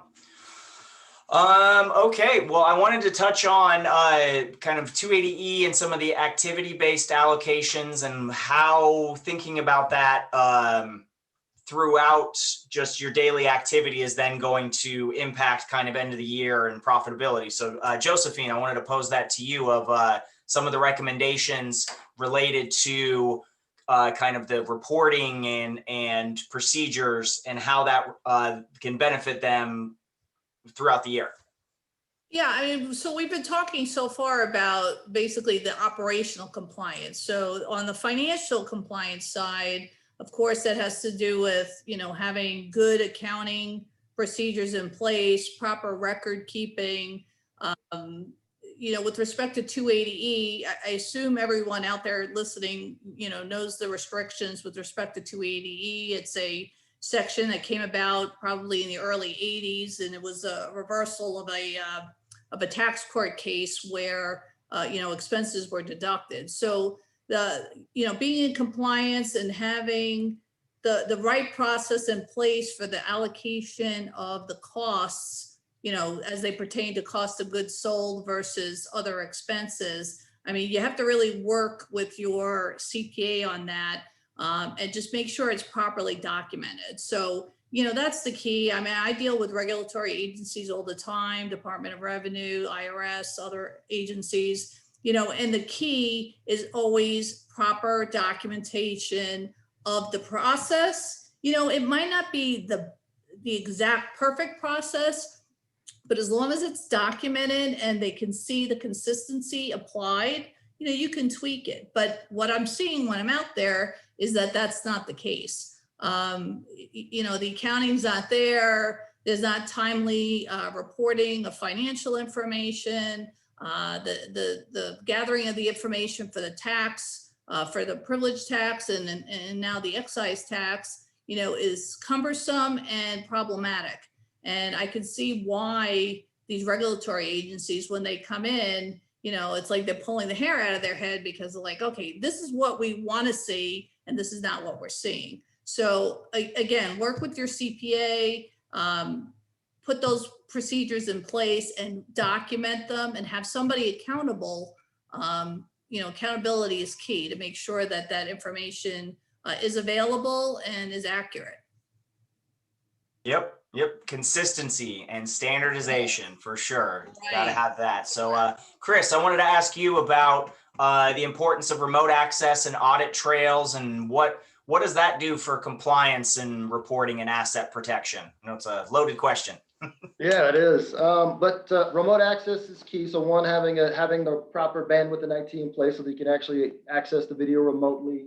I think if you're for operations manager, for example, it's key to be able to remotely access your facilities, especially if you have multiple facilities, which most people do, because you can go in and audit your staff, audit the procedures without people knowing that you're auditing. If you say, hey, I'm going to be on site today, of course, everybody's going to be dressed nice. Everything's going to be done perfectly. It's all going to be, knocked out of the park. But if you can go in before you're going to go somewhere, or if you're sitting at one site, you can monitor another site and not have to spend a lot of windshield time. It really just helps you find gaps in your operations, and then you can help increase operational efficiency.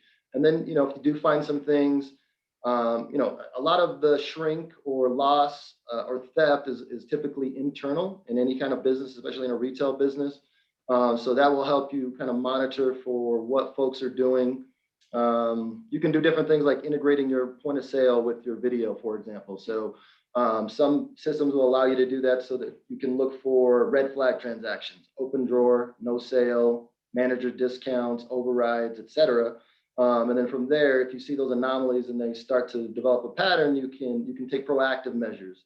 And I think that's another important thing to do with your security systems is have something that's going to alert you to things that happen. So being able to set certain KPIs or take your standard operating procedures. For example, in a retail, sometimes retail establishments will have a rule that you can't go out the back door to take the trash out after a certain hour, because that's where you're going to get robbed.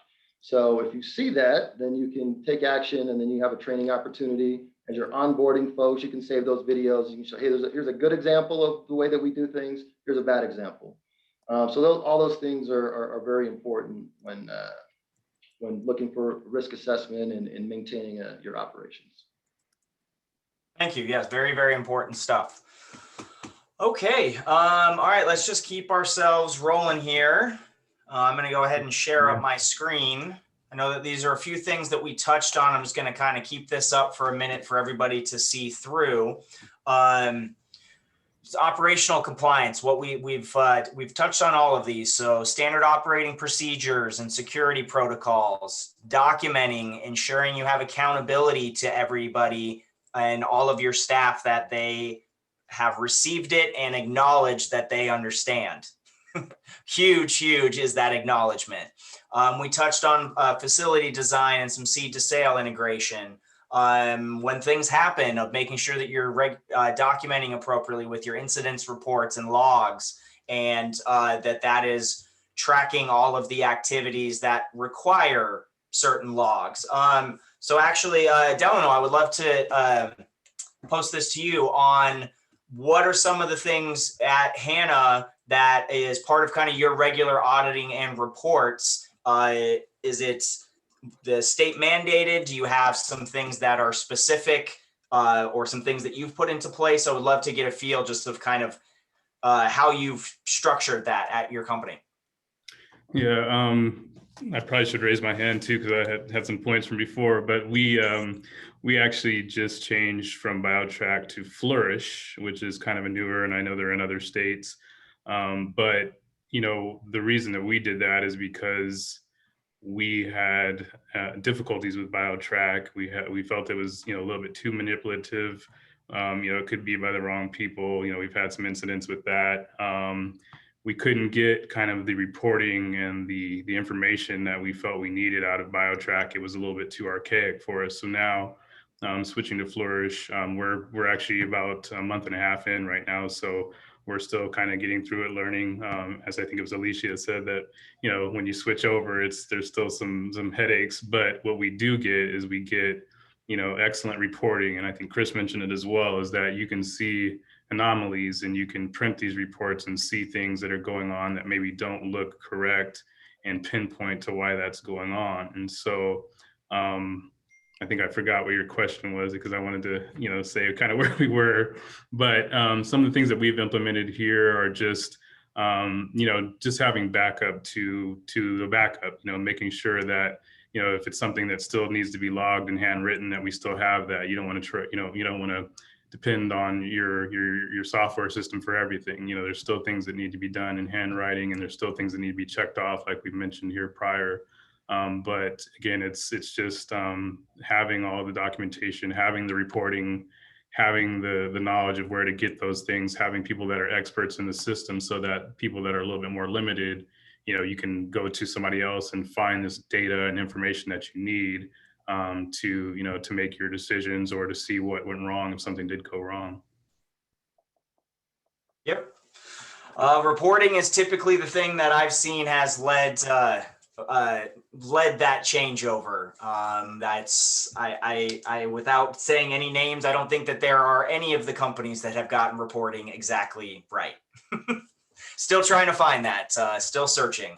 So Kevin, I would love to get your perspective with you being kind of with Weed Maps kind of having a different role versus the plant touching, of how does operational compliance tie in to the services that you offer, and kind of the checks and balances. I know there was some stuff in the past of some of the quasi licensed places out in California. So I'd love to hear you touch on that a bit. Yeah, no, absolutely. I think in regards to the quasi licensing that went on, we've cleaned that up within our systems to the point where we only deal with licensed shops at this point. And we do that for all the states that we operate in. In regards to your first question about how does operational compliance pertain to our systems, it's really the first step. It's one of those items where if the data is good and protected on the side of the IT infrastructure and the operations within the dispensaries and the shops, then that's really taking care of the first step of the security piece. Now, within our systems, because we are cloud-based and we are a SaaS provider in the cloud, we then protect all of the data in transit. We protect the data as it gets stored. All of the transactional data gets protected on our end. As I mentioned before, we are very diligent around all of the different types of protections. All of our third parties are screened. We actually have an extensive screening process as well. And then in regards to reporting and data analysis, we also do provide those with certain products and services that we have that can show you user behavior, product movement, different types of inventory control. So in regards to all of that, from a compliance and security aspect, we are able to help the business owner to see, okay, all of the data that you have is correct, it is protected, and if there's anything that does go wrong, we do provide analysis reports in regards to areas of improvement. Thank you. Yeah, I definitely had been following all of that in the news, and I know you guys have really responded in the appropriate way, and that's really been a big shift, I think, in the last 2 years for you, has been that this is the direction that Weed Maps wants to go. So yeah, I was just curious to get a little bit of your perspective. Thank you for sharing on that. Thank you for bringing it back to Kevin, Caleb. Yeah. I'm just kidding. I'm just kidding. We just met tonight. So I don't mean to play favorites. All right. Does anybody else want to touch on kind of the like auditing and reports, some of the things that you're seeing, uniqueness in your organization? Aaron, Alicia, James. Yeah, the only other thing I would add is to make sure that you're backing up all of your files. So every time you run an audit report, make sure that you're scanning it, storing it on a cloud. You've got some other secondary location. You never know what's going to happen to your physical hard copies or your originals, and you could end up needing those backups. I was at a state inspection today, and they were asking for November of last year inventory audits, and those had already been scanned and filed onto a flash drive that wasn't on site. And so make sure that whoever's at your dispensary or your cultivation has access to the historical documents. They can go back as far as 2 years. So make sure that you're keeping all of that stuff ready and accessible. Yeah, one more thing, and it's important to have, and I think you've already talked about this, but to have some overlapping responsibilities so that if the person who knows where all that stuff is on vacation, when the survey happens, that you've got instantaneous access to what you need. Because one of the warning signs for any inspector, whether it's a nursing home or a dispensary, is that you walk in the door and they can't answer your questions on the spot. And if the reason is that this guy's on vacation on PTO, that's a sign to start digging deeper. Yep, there's nothing worse than not being able to answer the regulator or auditor's question. Even if it's I know where this is and I need to go get it, that's a better answer than. All right, so we're gonna go keep going. Just wanted to touch on briefly here, so I'm gonna bring this up. Something very important, something to think about it, of all the different locations, and ultimately the most insecure part of the cannabis process is transportation, moving it from point A to point B. We have these basically silos that we've created in all of the security that is involved in building a dispensary or a cultivation site. But ultimately, it's got to move from point A to point B. So how do we do that safely? How do we do that effectively? And how do we manage that to ensure that we're complying with the state regulations? So I'll open it up. Alicia, I want to hear about your guys' process of movement. You have movement in between your two stores. Just kind of talk a bit about a delivery process for you. Yes, so actually one of our locations is the hub, so we transport to our sister stores from there, so everything comes directed to our Tempe facility.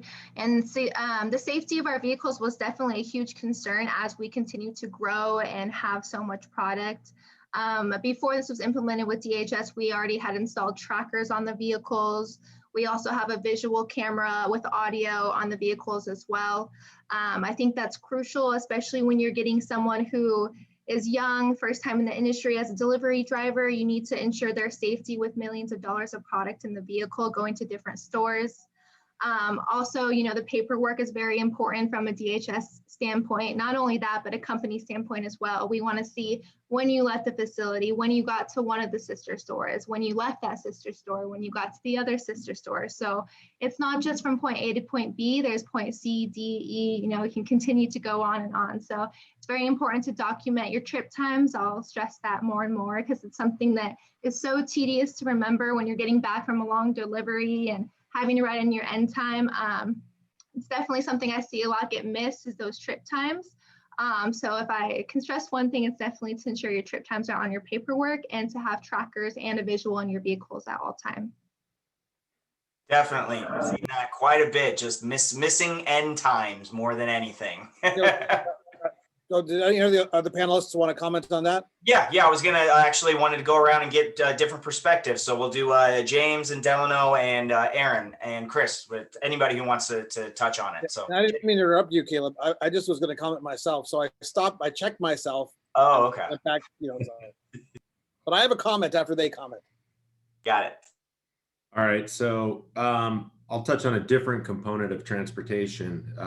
Having been in narcotics in the cop shop, one major focus for us was threat identification, and we wrote policies and training that incorporates actual scenario-based training. And I would encourage everybody to put your drivers through this. And it's not just for threat identification, but it's to pick up, to know where your police department, your local police departments are, your public areas, because the bad guys aren't going to follow you to a hospital, for example. And teaching our drivers about counter surveillance and to do a drive-through in a parking lot. And if something seems out of place, to trust that instinct and follow back with either the manager and the dispensary where you're doing a delivery, have them have security come out and meet our drivers. But really, I've done ride-alongs with them. I've had people that I worked at MCSO with come and help do some consulting as well. And we would actually put our drivers through scenario-based training to see how they react. Because it's one thing to cover it off in a policy, right? But to actually walk through the steps is going to be a completely different experience for them. And people don't recognize the anxiety that a person goes through when they're presented with an experience or an event. So that's a different approach to the actual trip itself, is threat identification, counter surveillance, picking up tails, and the different components there.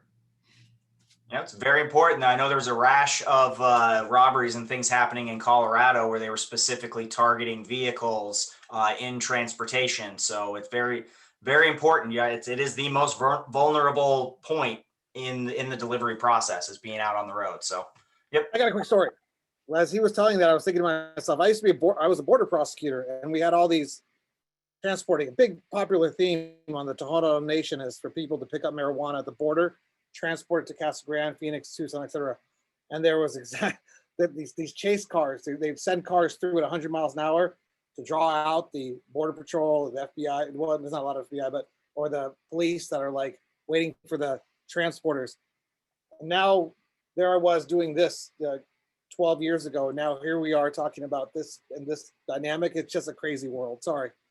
Just you brought out that memory. I used to work out in the deserts as well, Dimitri. It was also a dangerous place because you had different groups of people. You had people jacking the transporters, and then you had people who felt like they needed to go out and enforce the law themselves. Yeah. I forgot what they called themselves, but there were about 4 different groups of people you had to watch out for out there.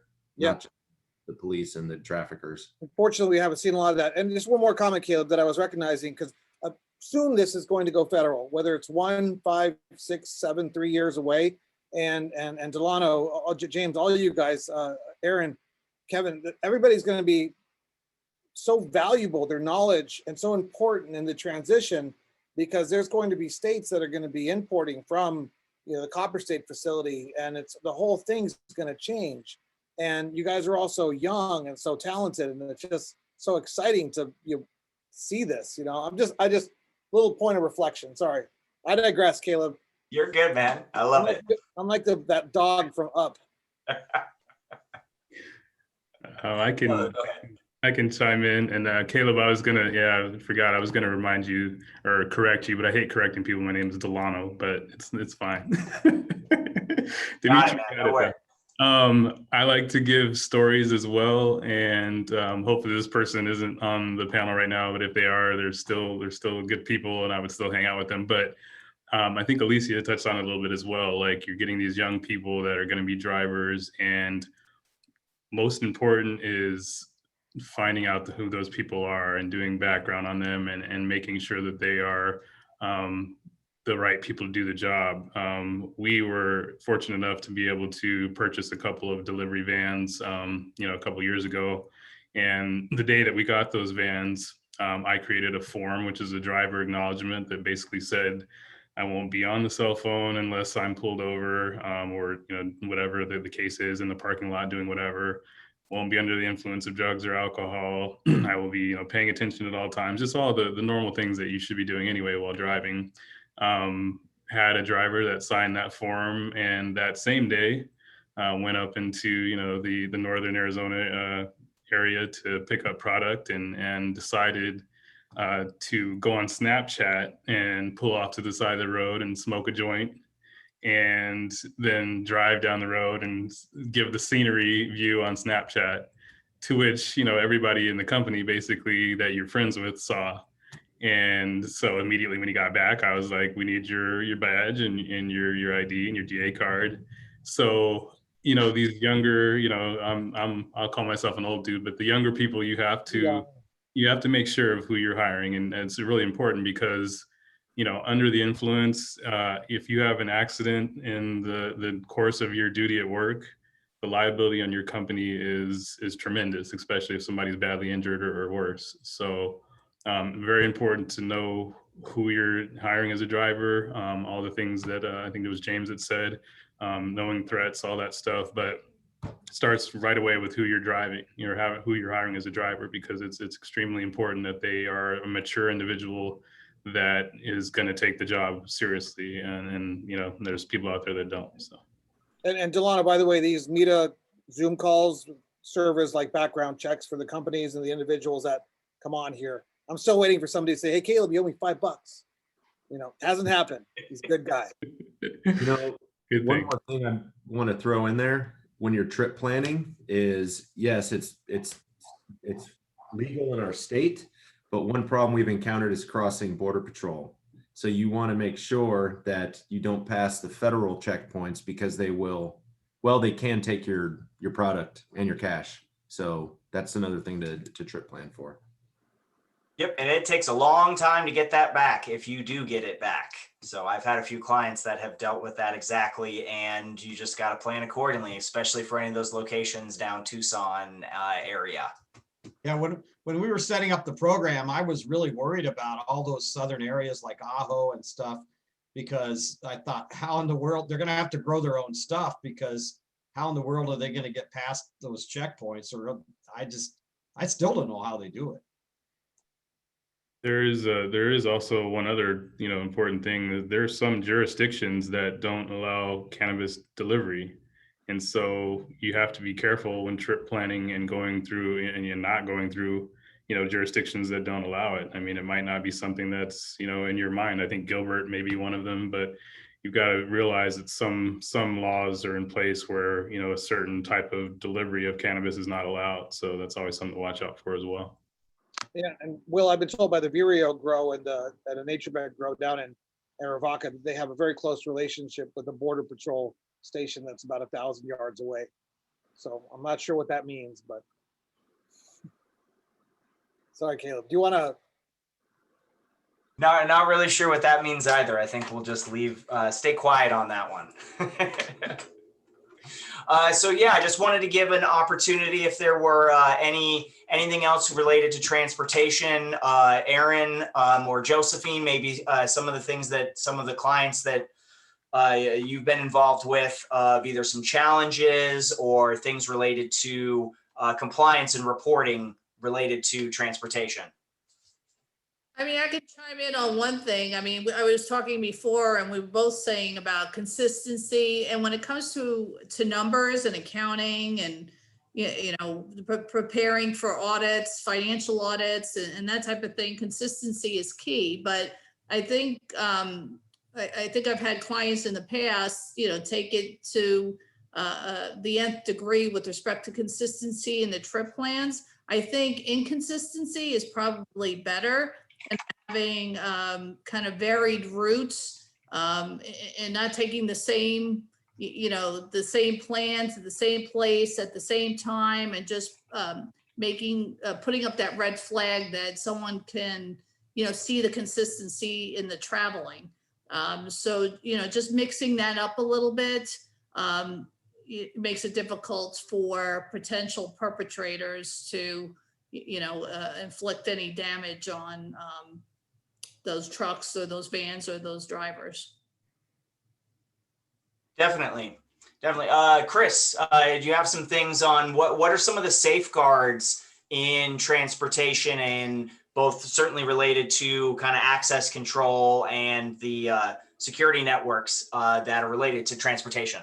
Yeah, I think Alicia and James both hit some really good points. Having some video in your vehicle, it's not required by Arizona, but more and more states are starting to require it. Massachusetts being the first one to really require video. That just keeps everybody safe. And then when you're doing your, planning your trips, holding your drivers accountable to the route that you've chosen, and then you can monitor that through GPS tracking, and then doing geofencing so you don't run into cross those borders into different places. And you can be alerted to that if you happen to cross over, especially if you're bordering another state and you might cross over another state. Now you're getting into a whole different ballgame. So that's very important. And then the risk assessments of, James touched on that, reaching out to local law enforcement. What are the threats that are going on right now, and understanding, what's been happening, and not getting lax. So I've been so many places where I'm going to do a security audit. I'm sitting in the parking lot, and you see a young person coming out of the grow facility with a couple plastic bags, throwing them in the trunk. And you're like, that is just completely insane, because, just the right place at the right time, if somebody sees that, and you get lax, then, that's putting your staff in danger. And it's just be a horrible thing to have something happen to your driver, or for you to get fined, or, something like that. So. Yep, you got to do it when I expect that somebody's always watching you, because it's a lot of money and it's a big temptation. Yeah, so I would have a shipping and receiving area, have a camera in there. Obviously, you need to have the loading and unloading on camera. Make sure you guys both sign up on the manifest, keep good records, and that's pretty much the best thing. And have those procedures in place and evaluate those procedures periodically, biannually or quarterly. Definitely. So Aaron, did you have anything you wanted to add related to transportation? Some recommendations that you've seen, or challenges you've overcome? Yeah, I think everybody did a really great job of pointing out all of the really important points there. The only other recommendation I would have is to have 2 people go on each transport if your staffing allows it. It really cuts down on the risk from exterior threat and also interior threats such as theft and stuff like that. If you've got 2 team members there, they kind of are accountable for each other. And like Josephine said, don't ever take the same route on the same day to the same place. It's way too predictable, and you're just opening yourself up for risk. Yep, definitely. So one thing to kind of keep in mind for all of the social equity applicants, and as we're starting to see developed, is more of either distribution companies or delivery companies that are able to offer those services on behalf to kind of outsource some of that risk. You end up sharing in your margins anytime that you're bringing in any kind of middlemen or anything like that. But certainly could be depending on the scope of your operations, your budget, what you're able to do. It may make sense to look at that, or reaching out to some of your fellow licensees and applicants of what can they do, and are there ways to maybe kind of pool resources together of how we want to handle transportation and distribution. So just some things to keep in mind. A lot of other states have been going on that model, both from a sales perspective, but also just it allows you to focus on your core competencies and outsource some of that risk to those other distribution companies. So just some things to keep in mind. Yep. Yeah, so we're getting close to the end of our time here. We got about 12 minutes, so I'm going to turn it back over to Dimitri. You guys have been great. I appreciate everyone's contributions here today, learning more about you and your perspectives. I always learn something on these panels, lots of things. So it's been really, really great. It's mind-boggling the amount of information that we get to share, which is just fantastic. So each of you are going to take a minute to talk about whatever you want, the weather, who you are, anything that's important to you, and say goodbye. People can reach you through our website, so don't worry about that. I think people have gotten to know who you are as a resource to them, as a resource to others in the state of Arizona, which is one of our big objectives here. It's like Mr. Rogers' neighborhood, like the Lady Abdelines and Mr. McFeely. Mr. McFeely, that's probably no longer politically incorrect, but he was a character. anyways, we'll go James, Aaron, Kevin, Delano, Mark, Christopher, Alicia, Josephine in that order. But before we get to your minute to talk about yourself, your company, or anything you want to, and touching on all these broad issues has been fantastic. You do get to be part of the mentorship ceremony. So this is my grandfather's machete from Oaxaca. He was a cultivator back in the day, and we all honor the cultivators in this industry always. So with this machete, I dubbed the social equity applicants. So now, our social equity mentors, sorry, all of you are officially dubbed. So that's our little ceremony. It's not too exciting, but we try. James, you want to take a minute and say goodbye? Yes, I will. Thank you, everybody, for listening and for sharing. It was great. Dimitri, thank you for anointing us. Anointing, that's the word. One thing I want to leave everybody with is industry collaboration will only make us all stronger. So we have threats that we encounter.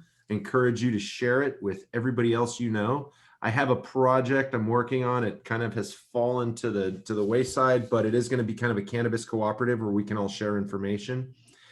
And when I get a free minute, I will finish that website. It'll be completely free, and it's only for us to be able to share industry threats. So I will leave it there. Is there a network of compliance officers and compliance people in Arizona like that get together on a regular basis? Not in cannabis. There was I try to remember the name of it now, but this came through retail theft, a retail theft organization. That's where I got the idea. And they would meet at Walmart and Target, and everybody who gets hit by the same kind of people would target retails, and they would share that information. I thought, well, we need that in cannabis. I reached out to them. They weren't interested in partnering, so we'll have to create it ourselves. But we do quite a bit of collaborating with one another through our net. Yeah, that's huge. That's huge. There was a rash of robberies happening up here in Portland. A few people lost their lives. Rest in peace. So it was the same group that was doing it and hitting it. So when things are happening, it's typically organized, especially at this stage in development. So yeah, I would love to be involved with that, James. Well, if I see 4 or 5 of you hanging out at the bar, meet up together, I know what you're doing. So. Okay. Thank you, James. Sorry, who's next? I'm going to go with the order here. Aaron, thank you again for being here. Yeah, thank you so much for having me. It was really an honor to be asked to be included in this, and I learned so much from all of the other panelists. Look forward to seeing everybody in person and getting to know everybody more. For all the social equity applicants out there, I would just really encourage you to continue to educate yourself with this program, as well as going to all of the MITA in-person meetings, shaking hands, talking to as many people as you can, because knowledge is really power in this industry. And the more that you know, the better off you're going to be. And the thing that I love most about this industry is that everybody's willing to share their knowledge with you. So don't be afraid to ask questions and just keep up the fight. Yeah, and we have like 150 mentors now that have been anointed. And we're going to have in-person trainings during the summer. So y'all will be invited to be part of that. And I'm sure a few people will show up, so it'll be cool. Aaron, thank you. Thank you. Kevin, my Jedi over there, who, I could work for you, Kevin. And I don't say that, everybody knows that I never want to work for anyone again. Your voice. Well, I'll actually turn it back to all of you. It's a pleasure being in this panel, and I appreciate everyone's time, and to all those social equity applicants. Again, we actually all here in the panel work for you. We're really here to help provide the information to you. And as mentioned before, we're here to really share all the information together. I know with each and every one that has spoken today, we've only really touched the tip of the iceberg on all of our fields, and really encourage you to reach out to us. And whether or not necessarily, and I probably speak for everyone, but I don't want to speak for everyone. It's one of those things where even if it's a service where we don't particularly have all of the resources, or you may not use our particular service in the future, we're still happy to share all of our knowledge in the cannabis space. It's such a huge space. It's growing rapidly. And so it's one of those things where you can't know everything, but we've got some great panelists here that know a lot. So definitely utilize us, and feel free to reach out to me personally. Information will be available to you, and I would be happy to help. Yeah, and kudos to Weed Maps and send my hello to Chris. When we came up with this concept, Weed Maps was one of the first Copper State Weed Maps. I know their reputations and I know the executive level staff. And I said, I have an idea how to help people in Arizona next year. And they said, what do you need? And Copper State said the exact same thing, which is fantastic. I mean, that says a lot about your corporate character. So Kevin, thank you for being here. Delano, Hanameds, the mysterious. You guys like the unicorn of the Arizona cannabis world, you know? We're not going to be that for long, because I'll plug that we are actually going to be opening a store in Phoenix, hopefully by June. So we will start to become more known down here. Dutchies, of course, are everywhere. I want to thank you, Dimitri, and Caleb for the panel, and the rest of the panelists. I'm learning as well. So very good to, get all the information. And, to the social equity people, my message, I guess, would be surround yourself with good people. It's not always easy to do, but, and people that are knowledgeable in all these different areas. You can't do it all yourself. You need to have a good team around you. And so that is going to be crucial to your success, and pay attention to detail, and use us as resources, and anybody else that you can find that knows what's going on in this industry. Thank you. I know all about teamwork, Delano. I was the coach of my high school soccer team. I coached high school football, so I feel you on that one. It's like self-deprecating humor. While in high school, they didn't let me on the soccer team, but I was coach. Player coach, Yeah, player coach. I'm the 12th man. Mark was next, but Mark's gone. Incredible resource. I'm going to get Mark. Anyone peer pressure him. I'm going to get him to give us an hour of his time so that we can do it. And if anybody else or knows any companies or any value add that wants to be part of this hour-long deep dive series that we're going to do in April, starting in April and into May, and just to leave available online. It's going to be like the actors, theaters, and interview process to share information so people can learn. Just send them my way. So Mark will from I Comply from the NCIA. Thank you for joining us earlier. Enjoyed Puerto Rico. Chris Jensen. Chris, your turn. Just want to say thank you for everybody on the panel. Thank you, Mita. I learned a ton of stuff today, so thank you so much. Any of the social equity applicants, if you have questions about security design, please feel free to reach out to me. I'll help you as much as I can, and if I can't help you, I'll get you in touch with somebody else. One thing I would say about the security or just systems that you're picking, if you're planning on having multiple locations, unify on one platform, so it's the same feel and look, and you're not having to pick password for this, password for that. Unify on your platform across the board. And Kevin made a good point about encrypting your data. All your cameras, your point of sale, anything that's on your network is a point of entry from a cybersecurity perspective. So you want to make sure you change your default passwords on your camera so somebody doesn't get into your network and then have a data breach, because that could be devastating to your brand and just devastating to your operations. So that being said, thank you all for your time. I appreciate it. Yeah, Chris, we look forward to seeing more of you here in Arizona. Alicia, thank you. Sorry, does somebody have a comment? Oh, Alicia. Again, thank you so much. I appreciate being a part of this panel. I've learned so much from everyone here. Thank you, Dimitri, Caleb, Mita.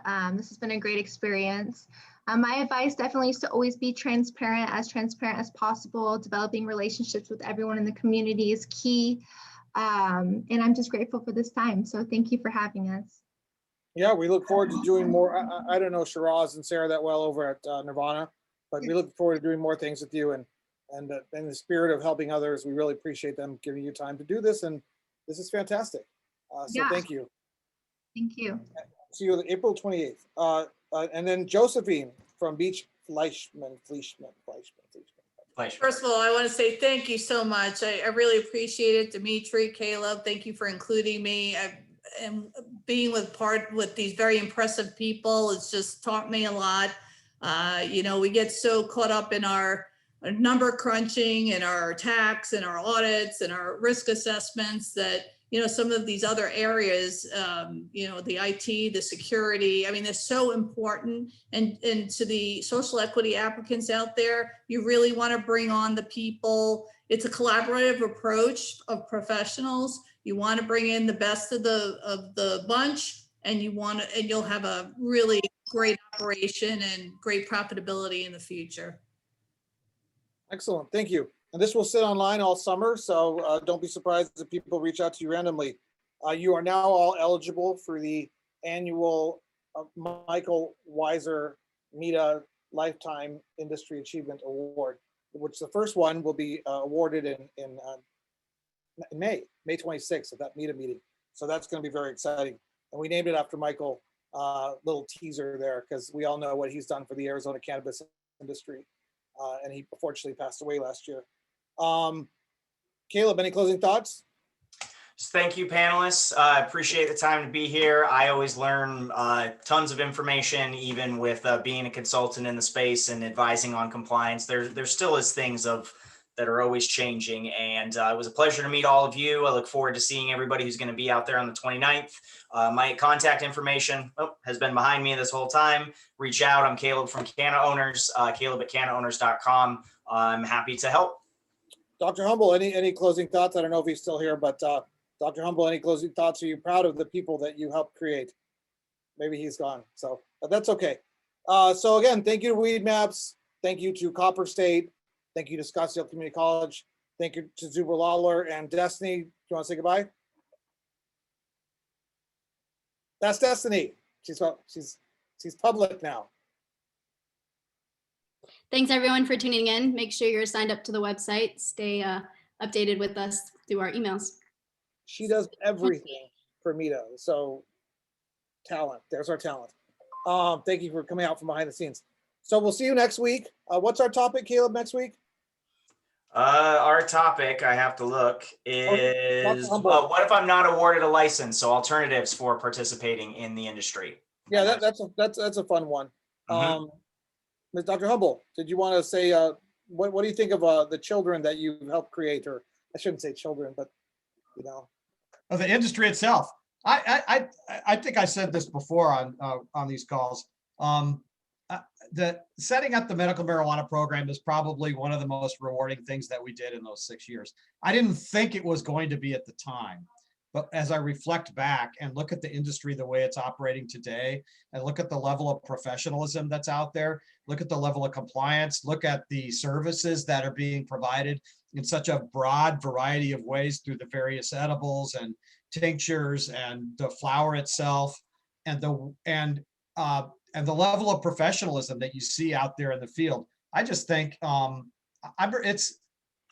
at 10 years out now, and this week, I think 10 years out was our first card holders were issued 10 years ago.